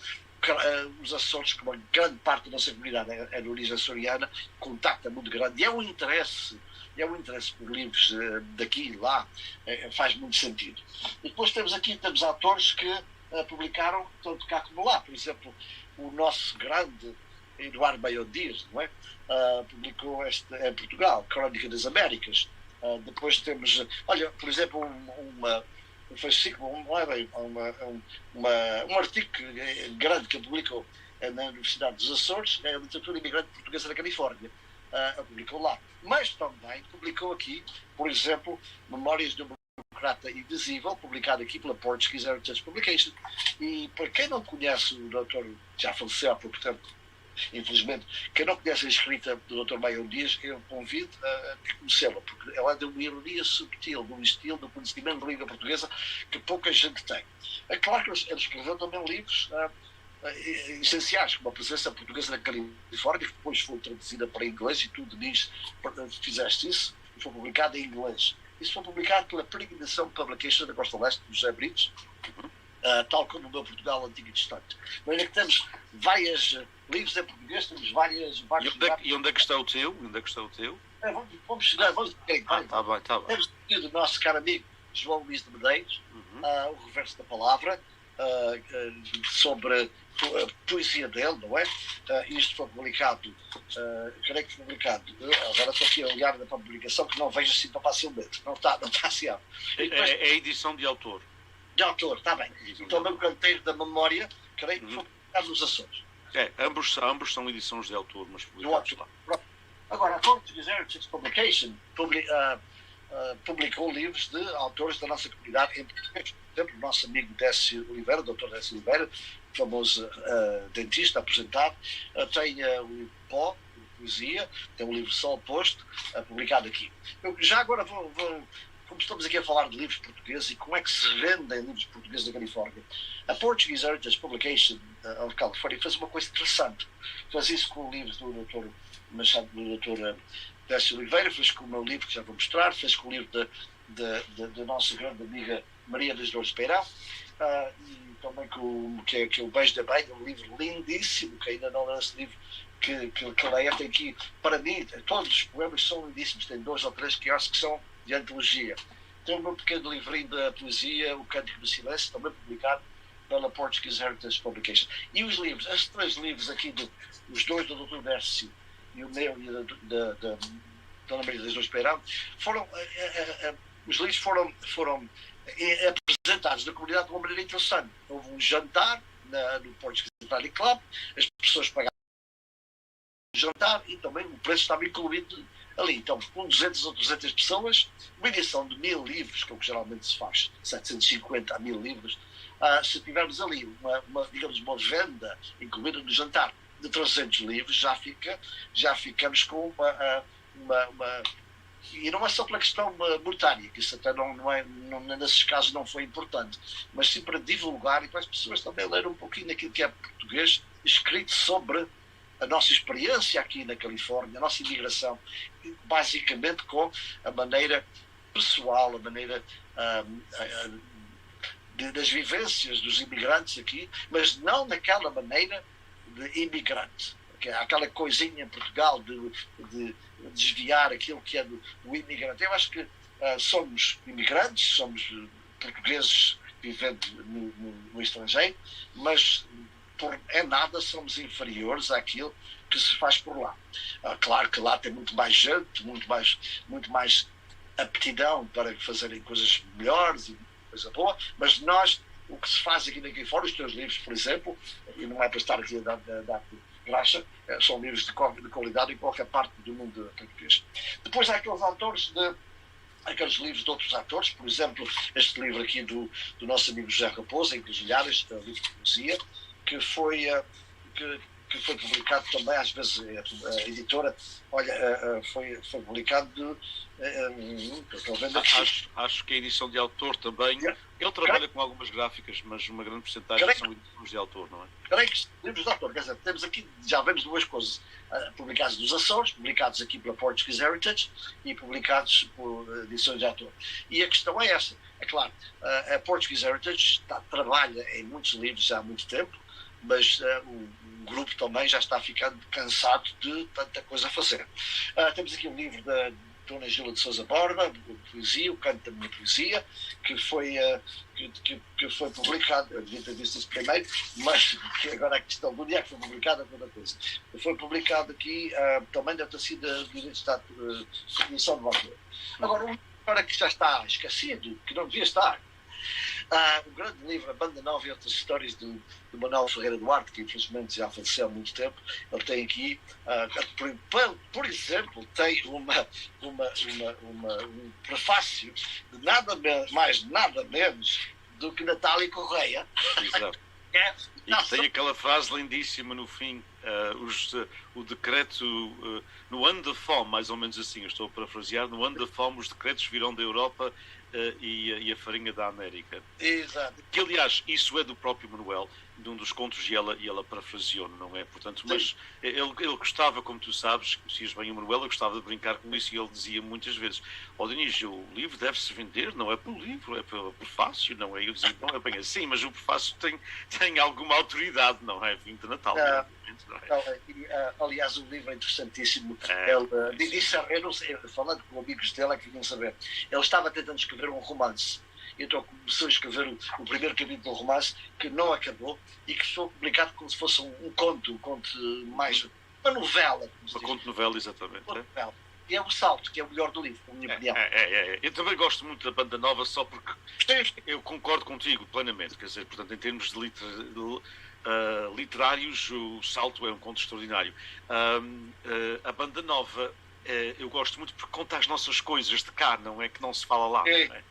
Por isso era um livro que na nossa aula da International Baccalaureate Portuguesa São José eu dava na hora dos anos, tínhamos que alternar, mas é um livro que várias vezes foi lido lá, e os alunos deliravam com o livro, porque era mesmo a mesma realidade deles, claro. Coisas que lhes fazem rir e que também nos fazem pensar. De facto, um livro interessante. O doutor, também já falecido, Fernando Soares Silva, uma Perspectivas, publicado pela Portuguese Heritage e em português, coleção de ensaios de um bom, grande pensador. Há outros tipos de livros, por exemplo, o nosso amigo John Bennell, que era de inglês, ele escreveu o livro Chasing the Dreams e pediu à professora doutora Virginia de Luz Tarver, que se aposentou do San Jose State, para fazer a tradução, e saiu à procura da diáspora. E foi publicado em edições Colibri em Portugal. E que é mais? Olha, outros escritores, por exemplo, Adelino Cabral e Eduardo Baião Dias, colaboraram no livro das guerras africanas à diáspora americana, por edições Publications, também da costa leste dos José Brites. Desencantei, olha, eu gosto dessa palavra, desencantei este livro aqui chama-se Lá Muito Longe para do Mar, um estudo sobre os imigrantes portugueses da Califórnia, do Machado. Do José Machado, Borba, Linda Cool, e isso foi uma publicação em português, que foi feita em Angra do Heroísmo, a versão portuguesa, que estou estudando. O que é mais? Falando da Portuguese Heritage Publication da Califórnia, publicou vários livros sobre as festas do Espírito Santo, sobre a igreja de Sorro, sobre a agricultura, sobre os baleeiros, em inglês. teve um livro que foi sobre os capelinhos, foi publicado a edição principal em inglês, o que tinha as fotos e tudo isso, mas que também tinha uma versão em português, que é os capelinhos, a cirurgia de um vulcão. Então, uma maneira de fazer a ponte entre as duas línguas seria publicar o livro em inglês e em português. Isso não é fácil. Mais fácil, talvez, seria o que o Portuguese Athletic Club fez. É um livro dos seus 50 anos, que eu editei, e que tem, numa metade da página, está em português e na outra está em inglês. Então, eu acho isso interessante e importante, porque aqueles que sabem mais português que inglês até podem perder algum inglês olhando assim de soslaio para o outro lado.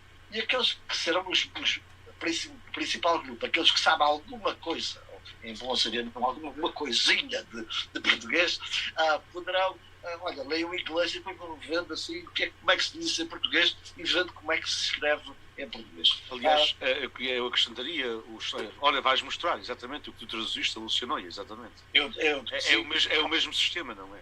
Exatamente, e acho que isso funciona.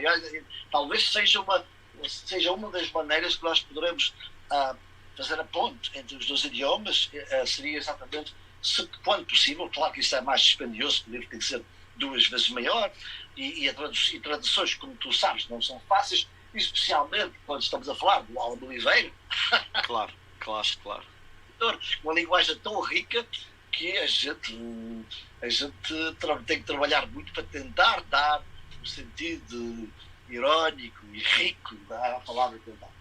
Houve algumas, só para terminar, houve aqui algumas antologias que têm a ver connosco, publicadas em Portugal, da literatura de expressão portuguesa nos Estados Unidos, de Fast Day, no Sacramento State. E aí, claro, temos aqui muita coisa, incluindo poemas de Jorge Sena e outros, quer dizer, há uma mistura de estilo e, digamos, de categoria de literatura bastante grande. Este livro é publicado pela Secretaria de Estados das Comunidades Portuguesas, chamado 100 anos de poesia portuguesa da Califórnia, pelo Dr.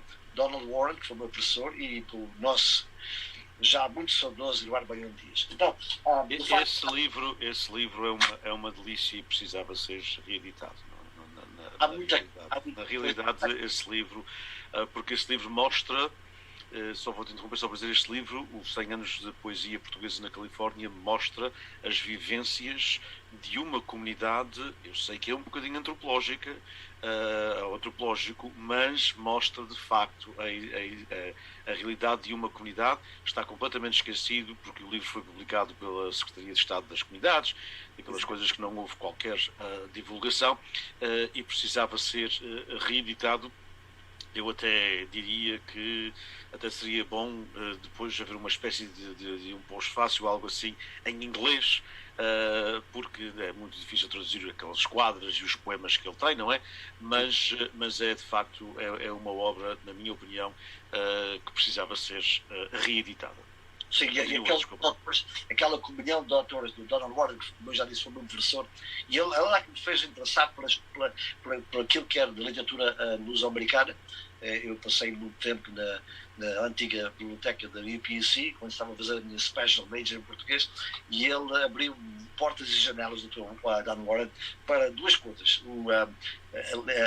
A comunidade portuguesa, concentrar nela, e outra coisa, a literatura e cultura do Brasil, do Nordeste brasileiro. E o Dr. Baião Dias, meu Deus, é o grande propulsor de todos os estudos, os maiores estudos aqui sobre a nossa comunidade. O único. Olha, que está um homem que era de Lisboa e que foi mais açoriano que muitos. É verdade. Verdadíssimo. E por isso ele mesmo agora, já depois de falecido, continua a ser muito amado, especialmente, toda a Califórnia, mas especialmente a comunidade do Sul, em Artis e tal, onde ele tinha um contato direto muito importante. Mas, resumindo aquilo que eu tentei dizer aqui, eu acho que, olha, vamos voltar aqui uma coisa. Livros em português, há algum público aqui, mas como tu sabes melhor que ninguém, a maior parte do público é lá. Eu sei, eu entrei, este verão, aventurei, fui a São Miguel e à Terceira, e entrei lá na livraria da Letras Lavadas. Por acaso até encontrei lá o Dr. João Bosco Bota Amaral, estava lá, pesquisando, olhando para os livros, e mas leio o teu livro, o teu último livro e o outro que tem, os 12 últimos livros, quer dizer, lá há de facto um interesse. Uma coisa que eu aprendi, não sei quem é que me disse isso, não sei se foste tu, se foi lá, como é que foi, é que, por exemplo, em Ponta Delgada, naquele tempo em que onde havia muitos cruzeiros, os americanos, europeus e tal, estavam ávidos por terem livros em inglês sobre os Açores, mas também, especialmente os americanos, sobre as comunidades açorianas. E claro, eles não liam português. Então lá há uma procura grande de livros em inglês sobre nós, e os Açores e nós aqui. Então eu acho que as possibilidades, só que me mencionei, de livros bilíngues, se isso abriria o mercado. Tentar dinamizar, criar mais leitores em português, mas isso não é uma tarefa só da nossa comunidade, porque, como tu sabes, as pessoas estão cada vez a ler menos livros e ler outras coisas, como livros em forma eletrónica, que é outra possibilidade, e é isso, não? Basicamente são essas ideias que eu tenho, tentei demonstrar o que há. Desculpa, que de certeza que deixei autores, não, eu tenho aqui muita coisa boa e estive a ver à procura e até agora fui encontrando. Quer dizer, se alguém ficou de fora, não foi por menosprezar, foi simplesmente que não é um livro. Há muita gente. Aliás, não é o teu estilo, toda a gente te conhece. Portanto, mas só nesses livros, não só nesse punhado que tens aí, portanto, já temos para fazer uma série de olhos nos livros, não é? Com uma fotografia do livro, com uma fotografia, porque a gente não tem tempo para escrever muitas coisas, mas uma forma de se mostrar ao mundo, porque através das redes sociais não é limitado aos Estados Unidos, uma forma de mostrar ao mundo, e particularmente a Portugal também, e às comunidades, que há gente ainda a escrever e têm escrito em português aqui na Califórnia. E eu penso que as pessoas que escrevem em português deveriam continuar a escrever em português, porque mesmo com o mercado, muitas das pessoas que escrevem em português não o fazem para vender, obviamente, toneladas de livros, isso não acontece. Mas há histórias por contar e há histórias para contar. E, portanto, eu penso que as pessoas deveriam escrever em português, mesmo que seja só para 3 ou 4 dúzias de leitores na Califórnia. Mas o nosso problema é aquilo que tu acabaste de dizer, é chegar ao outro lado do Atlântico. E, portanto, há que fazer, eu penso que qualquer editora, a Portuguese Heritage Publications, qualquer editora nos Estados Unidos, teria de fazer um acordo, e o Sr. Ernesto, nas letras lavadas, como tu estiveste, o Sr. Ernesto é excelente, é um homem extraordinário, é um miquelense com um grande conhecimento do negócio, mas gosta muito de livros, gosta de publicar coisas diferentes, não é? E, portanto, ele estaria mesmo muito interessado em, por exemplo, fazer é o que eu está a fazer agora, como disseste, com a Tagas Press, não é? Em inglês mais Tagas, não é? Mas Tagas Press de Costa Leste, que é, portanto, estão a publicar edições em inglês, neste caso, não é? Daquelas traduções das ilhas desconhecidas do Brandão e, portanto, as Pedras Negras meu caro amigo, agora não me lembro de Pedras Negras do Dias de Melo, meu Deus, do Dias de Melo, e outros livros que são, portanto, uma tradução que está a sair agora, da Natália Correia, portanto, Descobrir Europeia. E tudo isso que está, portanto, a ser traduzido, está a ser publicado aqui pela Tagas Press, em inglês. Mas ele está a publicar lá, porque acho que foi nessa conversa que estás a falar. Ele disse-me que quando haviam navios cruzeiros, que as pessoas, portanto, aqueles que não iam em viagem, não é? Que saem à rua e gostam só de ver as coisas por sua conta, e Ponta Delgada é uma cidade que se pode ver muito em 4 ou 5 horas, não é? A pé. E, portanto, ele disse que as pessoas passam na livraria e queriam comprar ficção mesmo, e em inglês, porque é língua, mesmo que sejam alemães ou franceses, mas leem em inglês e não leem em português. E, portanto, ele tem vendido muitos dos livros que são traduzidos aqui em inglês.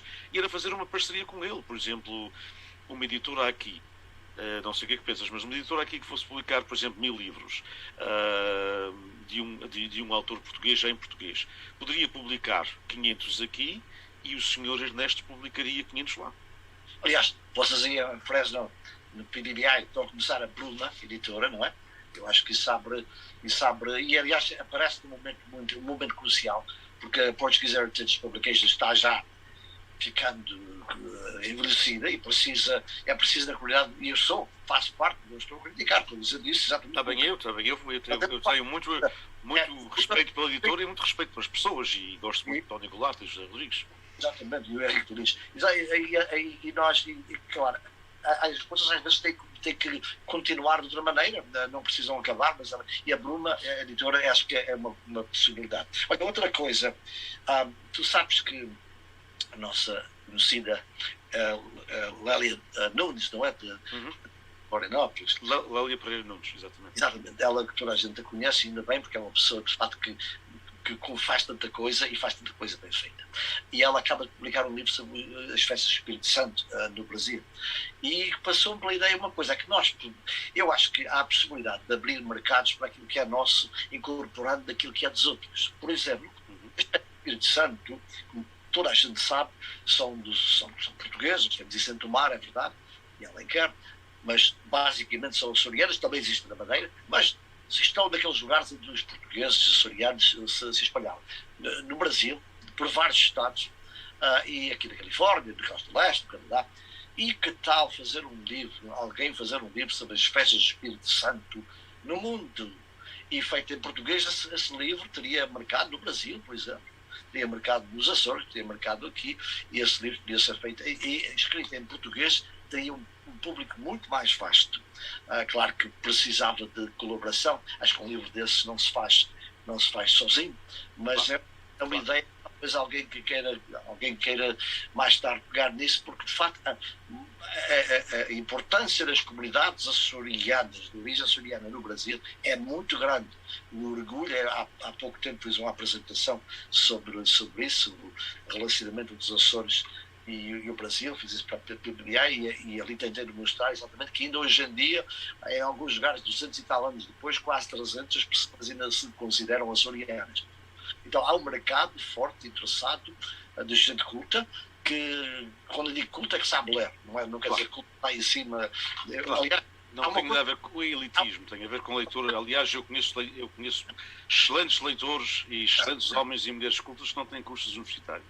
Há uma coisa que eu detesto, uma palavra que eu detesto, duas palavras, é ensino superior. Porque, e o ensino inferior, não é? Eu acho que pode arranjar outra palavra, ensino universitário, exatamente. Coisa de ensino superior e ensino inferior é a coisa mais arrogante que eu conheço na língua portuguesa. Pronto, ficamos por isso. Mas é que não é preciso ser superior a ninguém para ser um bom leitor. Aliás, muitas vezes os bons leitores não têm aquela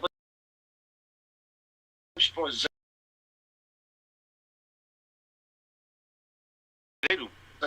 Serralheiro, não sei o quê, mecânico, qual é que foi, e claro, um ávido leitor, um homem que tinha conhecimentos muito grandes, quer dizer, muitas vezes, aliás, o Jorge de Sena, uma vez, andava por aqui de vez em quando, vinha cá de vez em quando, dizia coisas que significavam. Ele dizia que os professores de literatura são os piores leitores. Estão fartos de ler, não querem ler mais nada. Eu estou parafraseando, desculpe, o Jorge de Sena, mas era isso a ideia. Eu não estava falando de todos, claro, estava falando, referindo-se que há muita gente que adora literatura, eu sei que tu tens amigos universitários e que sabem literatura. E percebem quando leem um livro, não é? Que às vezes os eruditos tentam não perceber, ou então dizer aquela coisa muito bonita que eu digo sempre quando se fala em professores em dissecar a literatura, dissecar isto, não sei o quê. Um congresso que houve em Cuba sobre a obra do Gabriel Garcia Marques, e ele depois de 2 dias e meio, o congresso foi 2 dias e meio, comunicações de 20 em 20 minutos, portanto 3 comunicações por hora, 7 horas por dia, e depois no fim ele é que presidiu e falou, e fez já a locução da cerimónia oficial, não é? E ele disse assim: eu não quis dizer nada disso que esta gente anda a dizer. Eu quis contar uma boa história. E, portanto, muitas vezes, obviamente que há mais, ele sabia o que estava a fazer, mas muitas vezes a comunidade académica, por vezes, quer ir buscar as coisas onde ela... Ou quer ir, portanto, e aliás, há outros escritores portugueses, o Miguel Torga também dizia a mesma coisa, eu nunca escrevi isso, não sabia. E, aliás, e estavas a falar um bocadinho de edições de autor, não nos esqueçamos que as grandes edições do Miguel Torga eram todas edições de autor. Ele não publicava com editoras, ele publicava em edições de autor porque ele queria, obviamente também, nessa altura era um bocadinho difícil a publicar em editoras, porque aquilo que ele escrevia não é, e aquilo era um bocadinho clandestinamente algumas coisas dele, mas portanto, muitas vezes na nossa comunidade, e não só, e até mesmo em Portugal, olha-se assim de revés a edições de autor. Não, eu acho que as pessoas têm o direito de publicarem onde e como e quando quiserem. E, portanto, nós, como leitores, temos o direito de comprar ou não comprar, obviamente. Mas, e não acho que uma edição de autor é menos de. E o Torga provou isso, e outros escritores. Portanto, as coisas são diferentes. O mercado aqui é muito difícil haver uma editora. Foi a Portuguesa Publications que fez um trabalho magnífico. Mas, meu Deus, quer dizer, foi um trabalho magnífico, era um trabalho de voluntários. Se eles tivessem que pagar a um executive director, a um editor, portanto, a um diretor de marketing, não é? Só mesmo 3 pessoas, eles não, nós fazíamos parte, não é? A Portuguese Publications não poderia ter, eu nem quero contar as horas, e não me refiro aos outros porque não sei, mas eu não quero contar as horas que o Tony Goulart gastou em frente de um computador a fazer paginação de livros e de giro e coisas assim, não é? Isso é que tu ajudaste imenso nisso com ele, mas o Tony era excelente na paginação, era excelente. Portanto, as fotografias bem colocadas, as coisas todas.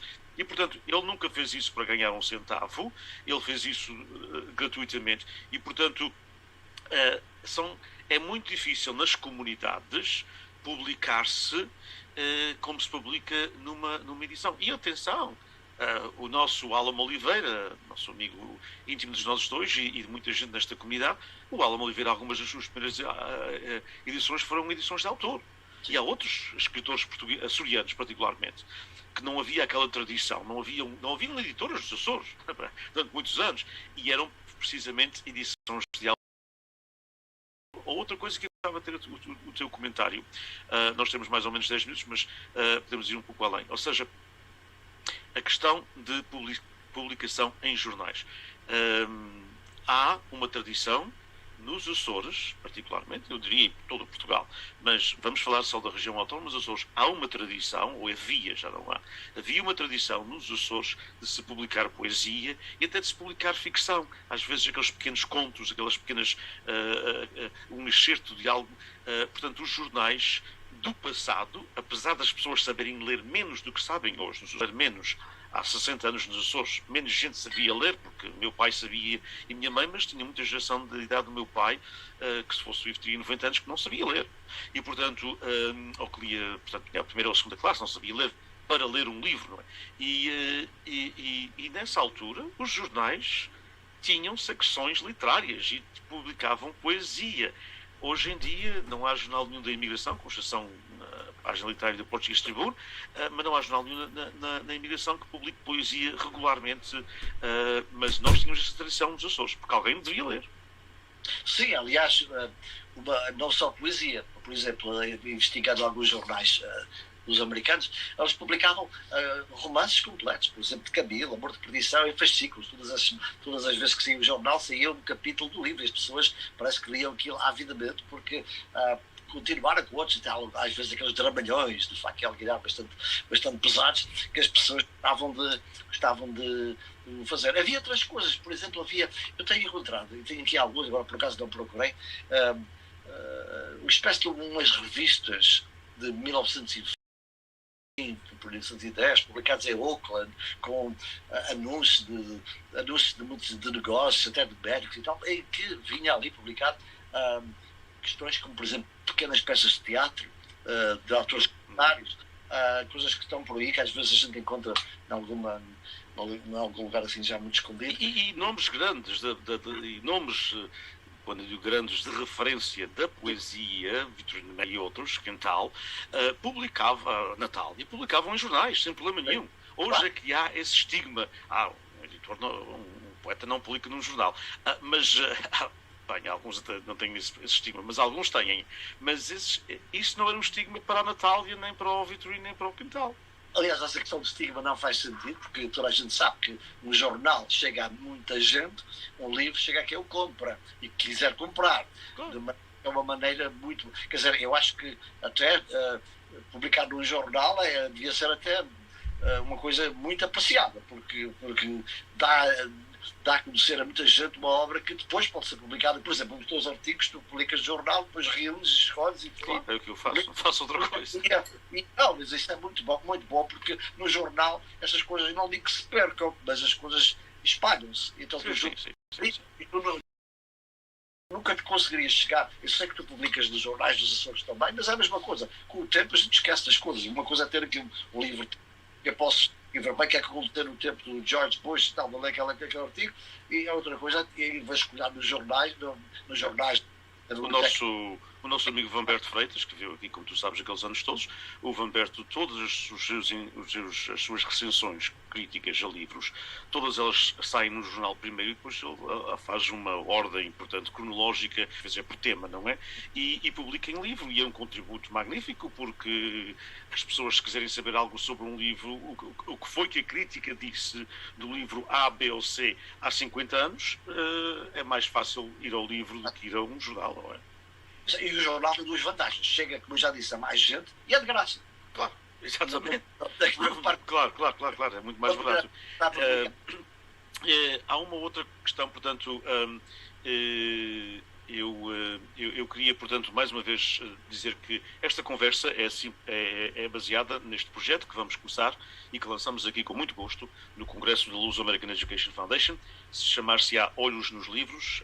Não prometo que começará a semana que vem, mas dentro de 2 semanas começaremos com o primeiro e vamos tentar que o primeiro seja assim um nome conhecido. Todos são conhecidos, mas vamos começar com Olhos nos Livros. Portanto, e a ideia é, vamos formar uma página no Facebook, porque é uma forma de chegar a muita gente, e também outra forma de chegar a muita gente mais nova, mas também é importante chegar a mais novos, quer leiam, quer não em português, através da outra plataforma, que é Instagram, e eu felizmente sei trabalhar com essas tecnologias, portanto criaremos esse espaço, e até vou aqui publicamente, pensando em voz alta, de talvez possa convencer o nosso amigo José Ávila para pôr uma secçãozinha, uma questão abreviada dos Olhos nos Livros no jornal, porque o José é ótimo para estas coisas. Portanto, Olhos nos Livros, publicações portuguesas em terras americanas, vamos tentar destacar 2 livros por mês, pelo menos, o que será, portanto, 20 a 24, ou talvez um pouco mais algumas vezes, mas pelo menos 2 dúzias, digamos assim, de livros durante o ano. Obviamente que não quer dizer, para aqueles que são autores, que se a gente no primeiro ano não tiver o vosso livro, portanto, nos Olhos nos Livros, quer dizer que estará no próximo mês. Nós não vamos discriminar ninguém e vamos começar assim, quase aleatoriamente, porque é uma forma de se começar, não é? E se tivermos forma de o fazer uma vez por semana, também o faremos, não é só uma questão de tempo.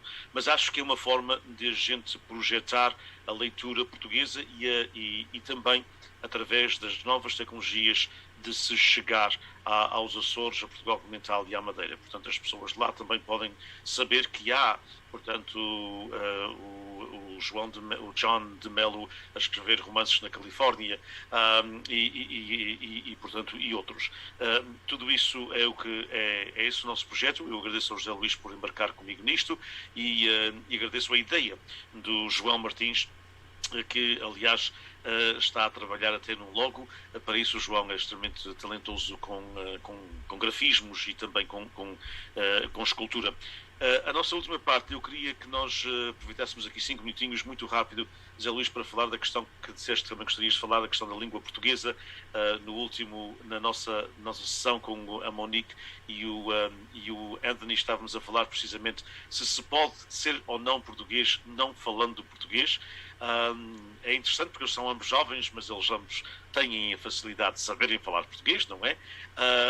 Já há uma geração a seguir a eles que já fala menos português, e depois a geração também a seguir a esses outros, a geração que hoje está com 15 a 20 anos também sabe ainda menos português. Na tua opinião, eu posso estar errado, a minha opinião toda a gente já sabe, porque eu já escrevi demasiado sobre isso. Eu penso que a língua portuguesa, como língua de conversação, de língua diária das nossas famílias, está a morrer, entre aspas, na Califórnia. As pessoas vão falar algum português. Eu ainda falo português com a minha mulher em casa, mas falo inglês com os meus filhos, não é? Com os meus netos ainda mais ainda. Com os meus filhos ainda meto algum português porque eles sabem bem, não é? Mas com os meus netos eu quero comunicar com os meus netos, não é? Na língua, até se eles falassem só chinês, eu ia aprender chinês para falar com eles. Portanto, eu penso que será talvez uma utopia pensar-se que a língua portuguesa vai continuar com a mesma pujança que tinha e que tem neste momento ainda alguma. Primeiro, a não ser que haja imigração, e segundo, eu gostaria que nós de facto continuássemos com a cultura para além da língua. A tua opinião? Eu acho que não tem que ser o tudo ou nada. Eu acho que também não pode ser isso, exatamente. A língua vai diminuir, mas não tem que morrer. E também acho que nós temos que pegar nesse conceito, essa ideia da língua portuguesa, língua global, e ampliar o conceito e o uso da língua portuguesa nas comunidades lusófonas aqui na Califórnia e nos Estados Unidos, e tentar manter, sabendo que é uma luta difícil. Tu sabes muito bem, a minha mulher é americana. Os meus filhos foram criados, eu falo português, os meus pais falavam com eles quando eram pequenos, mas é muito difícil manter a comunicação numa família quando a esposa não entende o que a gente está a dizer. Claro. E tenho agora filhos, agora ainda mais porque agora os meus filhos casaram, claro, com americanos. Mas os meus filhos foram meus alunos durante 4 anos, coitados, tiveram que maturar nas minhas aulas de português sem Zé Raia. Aliás, eles quiseram ir, nós vivemos aqui em Fremont, eles decidiram ir para lá para estar no programa de bacharelato internacional, mas maioritariamente para estudar em português. E eles fizeram o programa de bacharelato internacional em português, fizeram as provas orais e escritas, tiveram notas boas, mas é tal coisa. Um foi para estudar para a história, mais a história americana, o outro foi para a astronomia, e é claro, não tiveram assim o ensejo de fazer muita coisa em português. O meu filho mais velho, que estudou história, ele tinha que escrever uma tese para o bacharelado nacional, e ele escolheu a questão muito interessante, um artigo, uma tese que ele escreveu, um ensaio sobre exatamente a questão política e as mudanças da política entre São Miguel e Terceira. Porque houve, quando a chegar à conclusão, depois de investigar muito e documentos em português, que muitas vezes mudavam de uma ilha para outra só porque a outra era por exemplo, se apoiava essa política, a outra mudava só pela questão de ser diferente. É que achei interessante aquela tela. Mas quer dizer, um exemplo de como ele se... E depois na República, lá na faculdade, onde ele estava, ele tinha lá os amigos, e ele tocava música portuguesa, guitarradas e tal, e os americanos e aquela gente toda de várias etnias adoravam ouvir música portuguesa. Quer dizer com isso que os meus filhos, não sendo completamente portugueses, de estarem completamente imersos na língua portuguesa, sempre se sentem muito portugueses. E quando falo com os meus pais, às vezes até fico surpreendido porque eles não falam comigo em português. Para raramente falam comigo em português por causa dessa questão. Mas com os meus pais é português. Eles tentam fazer a conversa e tal. É tal coisa, a necessidade de. Porque quando alguém sabe muito bem que, portanto, eu vou entender qualquer das línguas, eles vão pela lei do menor esforço.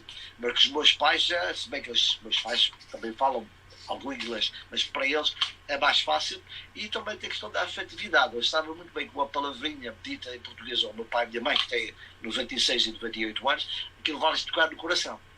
Então a língua tem essa coisa. E aliás, uma coisa que eu notava nos meus alunos é que tinham uma proximidade muito grande com os avós, porque os avós é que cuidavam deles, pais. Claro. E os avós é que eram os professores de português. Eu sempre disse, o professor ensina muita coisa, mas é a família, no caso do português de língua materna, não é? Tive vários exemplos de alunos que chegavam às minhas aulas.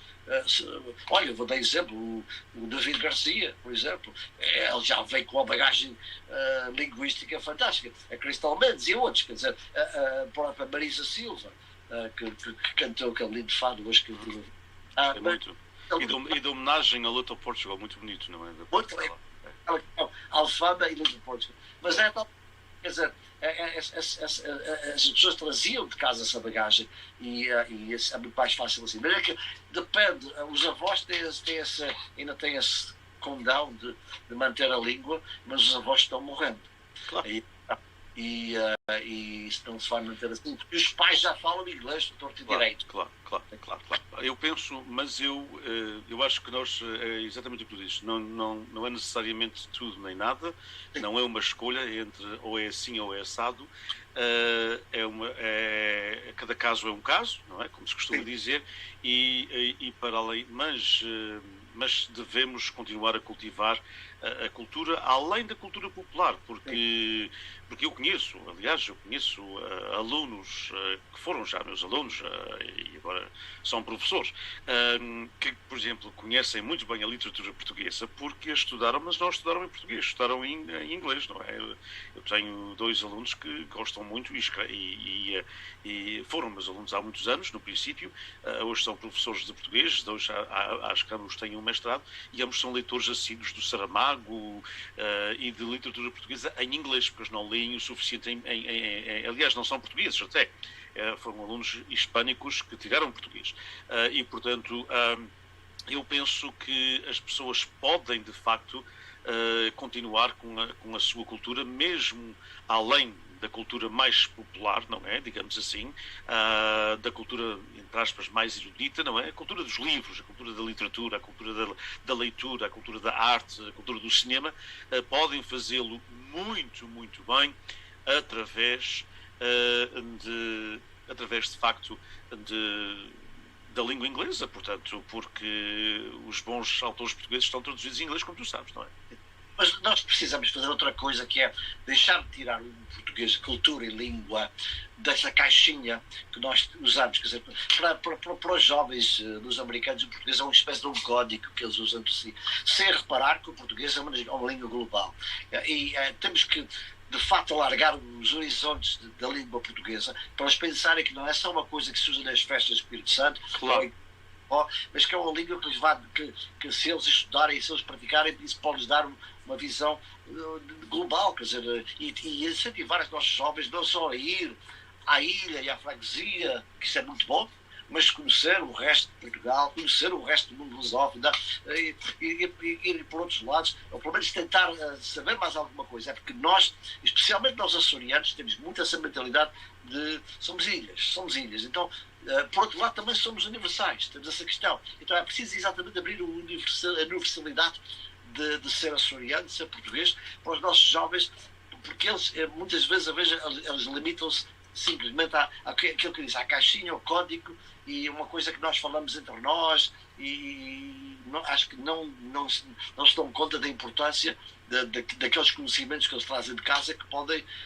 extravasar para outras áreas. Exato, e eu penso, mas muitas vezes a questão de ontem, como tu sabes, surgiu uma ideia no último painel de fazer aquela questão que os israelitas fazem, do birthright, ou seja, dar às segundas e às terceiras gerações uma oportunidade para ir a Portugal. E eu penso que foi uma ideia excelente, eu penso que bem trabalhada poderá ser uma salvação como quem diz, quer dizer, a palavra agora é exagerada, não é, mas mais uma forma de contribuir para se ligar as pessoas à terra dos seus avós ou dos seus bisavós, porque eu vê-se isso, as pessoas quando têm a oportunidade de irem àquela terra, pela magia dos afetos, não é pela magia disso que acabaste de dizer, pela ligação aos avós e aos bisavós, à avó velhinha, como eles dizem, e portanto, por essa ligação, quando têm a oportunidade de ir a essa terra e de pelo menos ver, se não sabem, a ilha ou a freguesia ou a rua onde o bisavô nasceu, mas sabem muitas vezes que é de facto aquela ilha,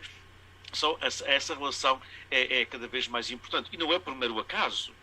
Obviamente que há um elemento religioso, mas não é por mero acaso que os israelitas fazem isso com centenas, milhares, aliás, de jovens todos os anos nos Estados Unidos da América. Não é por acaso. Portanto, é porque está provado esse aspecto. Eu queria apenas, portanto, nós estamos a terminar, eu queria agradecer ao Tony Goulart a sua intervenção aqui, portanto, e ele, como eu disse, a minha homenagem para ele, por aquilo tudo que fez e que vai continuar a fazer, portanto, porque, de facto, o trabalho dele, do José Rodrigues e do Henrique Diniz, mas conheço mais os primeiros dois. Eu e o Tony, portanto, conhecemos há muitos anos, muitas vezes brincávamos, não é? Sobre tudo e mais alguma coisa, mas, pelo menos da minha parte, sempre houve um grande apreço por ele e penso que é recíproco. Portanto, na realidade é como ele diz, é desgastante o esforço de publicar para vender ou dar de borda nas comunidades. E esse é um dos nossos problemas, na realidade. Por isso é que eu penso que, em termos de livros portugueses, aquilo que tu acabaste de dizer, José Luís, fazer de facto mais alguns protocolos. Há, neste momento, nos Açores, a Letras Lavadas, que está interessada nisso, e que tem alguma projeção publicação, não é? Obviamente, sempre limitada, porque são os Açores, não é? Mas uma das formas é, de facto, se publicar, por exemplo, livros, ou 500 livros, ou o que seja, muitas vezes, porque não tínhamos também a noção de que em Portugal se publicam muitos livros. Há muitos autores conhecidíssimos de poesia em Portugal que não publicam mais de 500 livros. Exatamente. Não publicam mais do que 500 livros. Aliás, a obra que vai ser publicada do Prémio Natália Correia são 500 livros. A Câmara Municipal, como editora, vai publicar 500 livros. Portanto, há muito a publicar em 250 e 300 livros. É o que fazem, não é? Portanto, obviamente não vivem dos livros, não é? Porque não se pode viver da venda de 500 livros, mas e na ficção narrativa, não pensemos que em Portugal estão-se a publicar 10 mil livros cada vez. Há muitas edições, portanto, querem ensaio, querem novela ou romance, são edições de 1500, não é? E alguns 2000, e lá aqueles mais conhecidíssimos que possivelmente chegam a 5.000, não é, numa primeira edição, não é? Mas, de facto, aqui na comunidade, o Tony tem toda a razão, e, aliás, não só tem a razão, como tem a autoridade, porque tem a experiência da Portuguese Heritage Publications of California. É desgastante, na realidade é, até mesmo livros em inglês. Eu não sei, eu não tenho precisamente, acho que o José Luís também não tem, a resposta da bola mágica, não é? Portanto, como é que a gente, da bola de cristal, como é que a gente chega lá? Mas esperemos que os olhos nos livros e utilizando estas novas tecnologias para continuar a pressionar. Sei que é um trabalho desgastante, mas é o que, ao fim e ao cabo, nós todos temos andado a fazer, incluindo o Tony, há tantos e tantos anos. Ou seja, portanto, de como é que a gente vai publicar. Portanto, a gente publica e a gente tem que fazer cada vez mais esforços. Acho que as novas tecnologias vão nos ajudar a chegar mais gente. Acho que também temos que fazer uma coisa, e eu sei que o José Luís não gosta muito disso, penso que não gosta, que é a questão dos livros eletrónicos. O meu amigo Humberto Freitas detesta, mas olhe que a comunidade arménia em Fresno, que é a referência para os estudos internacionais, está a publicar vários livros também eletronicamente. Eu não estou contra. Não és contra. Eu gosto de pegar no livro e ler. Também eu, mas compro alguns online porque é a melhor maneira, às vezes, porque já não tenho espaço. Mas a comunidade arménia, que publica normalmente 6 a 7 publicações por ano, muito em Fresno, só publica 1 ou 2 em impressão, portanto, em papel. Os outros 3 ou 4 são eletronicamente e têm, portanto, nem toda a gente lê em arménio, mas aliás a maioria também publica, eles também publicam em inglês sobre questões da Arménia. E portanto eu penso que temos que pensar nisso. Aliás, a Portuguese Heritage Publications fez isso, já com as atas do Congresso do Espírito Santo que organizaram, foi tudo, portanto, em disquete, ou já em CD ou DVD, e portanto temos que pensar nisso, mas temos é que continuar, e eu não sei se vamos vender mais livros, não sei se vamos vender um único livro, ou dar, como diz o Tony muito bem, ou dar meia dúzia, mas pronto, vamos começar este projeto, olhos nos livros, publicações portuguesas em terras americanas, e vamos tentar destacar o que tem sido feito e até talvez impulsionar mais gente a continuar a publicar. E bem-aja, de facto, ao Tony, ao José e ao Henrique, e bem-aja também àqueles autores que têm publicado através de tantos anos, a Maria Fernanda Simões aqui em Ranford, que tem publicado edições de autor, o John de Mello, como a gente falou, o José Raposo, tantos outros que têm publicado em edições de autor, o João Luís de Medeiros, porque pronto, é um historial que nós precisamos para o futuro. Penso que terminamos aqui. José Luís, muito obrigado. Fiquem, portanto, em sintonia para a nova página e os novos formatos que iremos certamente ter à disposição de todos com este projeto Olhos nos Livros, e será parte do PBB do Fresno State, porque não é que nós queremos ser tudo para todos, nunca poderemos ser, nem eu tenho essa pretensão, mas é uma forma de ter uma organização, e neste caso uma organização académica ligada, e também uma forma da gente chegar aos alunos, não é? Portanto, daqueles alunos que estão a aprender português, por exemplo, nos meus syllabi, eu vou colocar, portanto, o site do Olhos nos Livros para alguma curiosidade que eles tenham sobre esta questão de se ler em português nos Estados Unidos da América. Obrigado, José Luís. Obrigado a todos que estão a acompanhar. Obrigado, Tony, por nos acompanhares e todos aqueles que nos estão a acompanhar neste momento. O Eduardo Eusébio, eu vou já dizer o nome de todos aqui que estão aqui. Portanto, a professora a doutora Virgínia Luz, de quem tu falaste há bocadinho, e a Cátia, o João Manuel Dias, que está a transmitir. Muito obrigado ao João Manuel Dias, que através da Televisão Portuguesa da Califórnia está a transmitir, portanto, através das suas plataformas. Aqueles que nos estão a acompanhar, muitos, é difícil ler no Facebook, e como eu disse também ao nosso amigo Eduardo Eusébio por todo o seu trabalho, e obviamente ao Tony Goulart. Um abraço e olhos nos livros, publicações portuguesas em terras americanas é o novo projeto que lançamos aqui neste congresso da Luz American Education Foundation. Para quem não tiver mais nada que fazer, como eu, não é? Portanto, às 5 horas da tarde, teremos uma sessão, será em inglês, chama-se Building Bridges through Portuguese Language Classes and Programs, e a presença será de Michelle Machado, de Hillmar High School, Luís Nunes, que substituiu o José Luís quando ele se apresentou, no San Jose High School, Balena Feijó, como substituiu em Tular, da Tular Union High School, e a doutora Shelley Silva, que é professora de português e diretora do Departamento de Línguas no Durfee High School, onde há 6 professores de língua portuguesa. Eu costumo dizer, a Durfee High School tem tantos professores de língua portuguesa quase como o estado da Califórnia, mas é outra realidade. E a Leslie Ribeiro Vicente, que natural, portanto, aqui aliás, cresceu aqui, de pais açorianos, nasceu em San Diego e depois voltou aos Açores e depois voltou aos Estados Unidos, e é a diretora do Discovery Language School, que é uma escola comunitária, mas feita muito diferente das outras, e que nos vai falar desse projeto. Portanto, Building Bridges through Portuguese Language Classes and Programs in North America, e esperemos que destes alunos todos, eles tenham alguns para olhar para os livros e ler a literatura de pessoas como o José Luís da Silva e tantos outros. Um abraço para todos.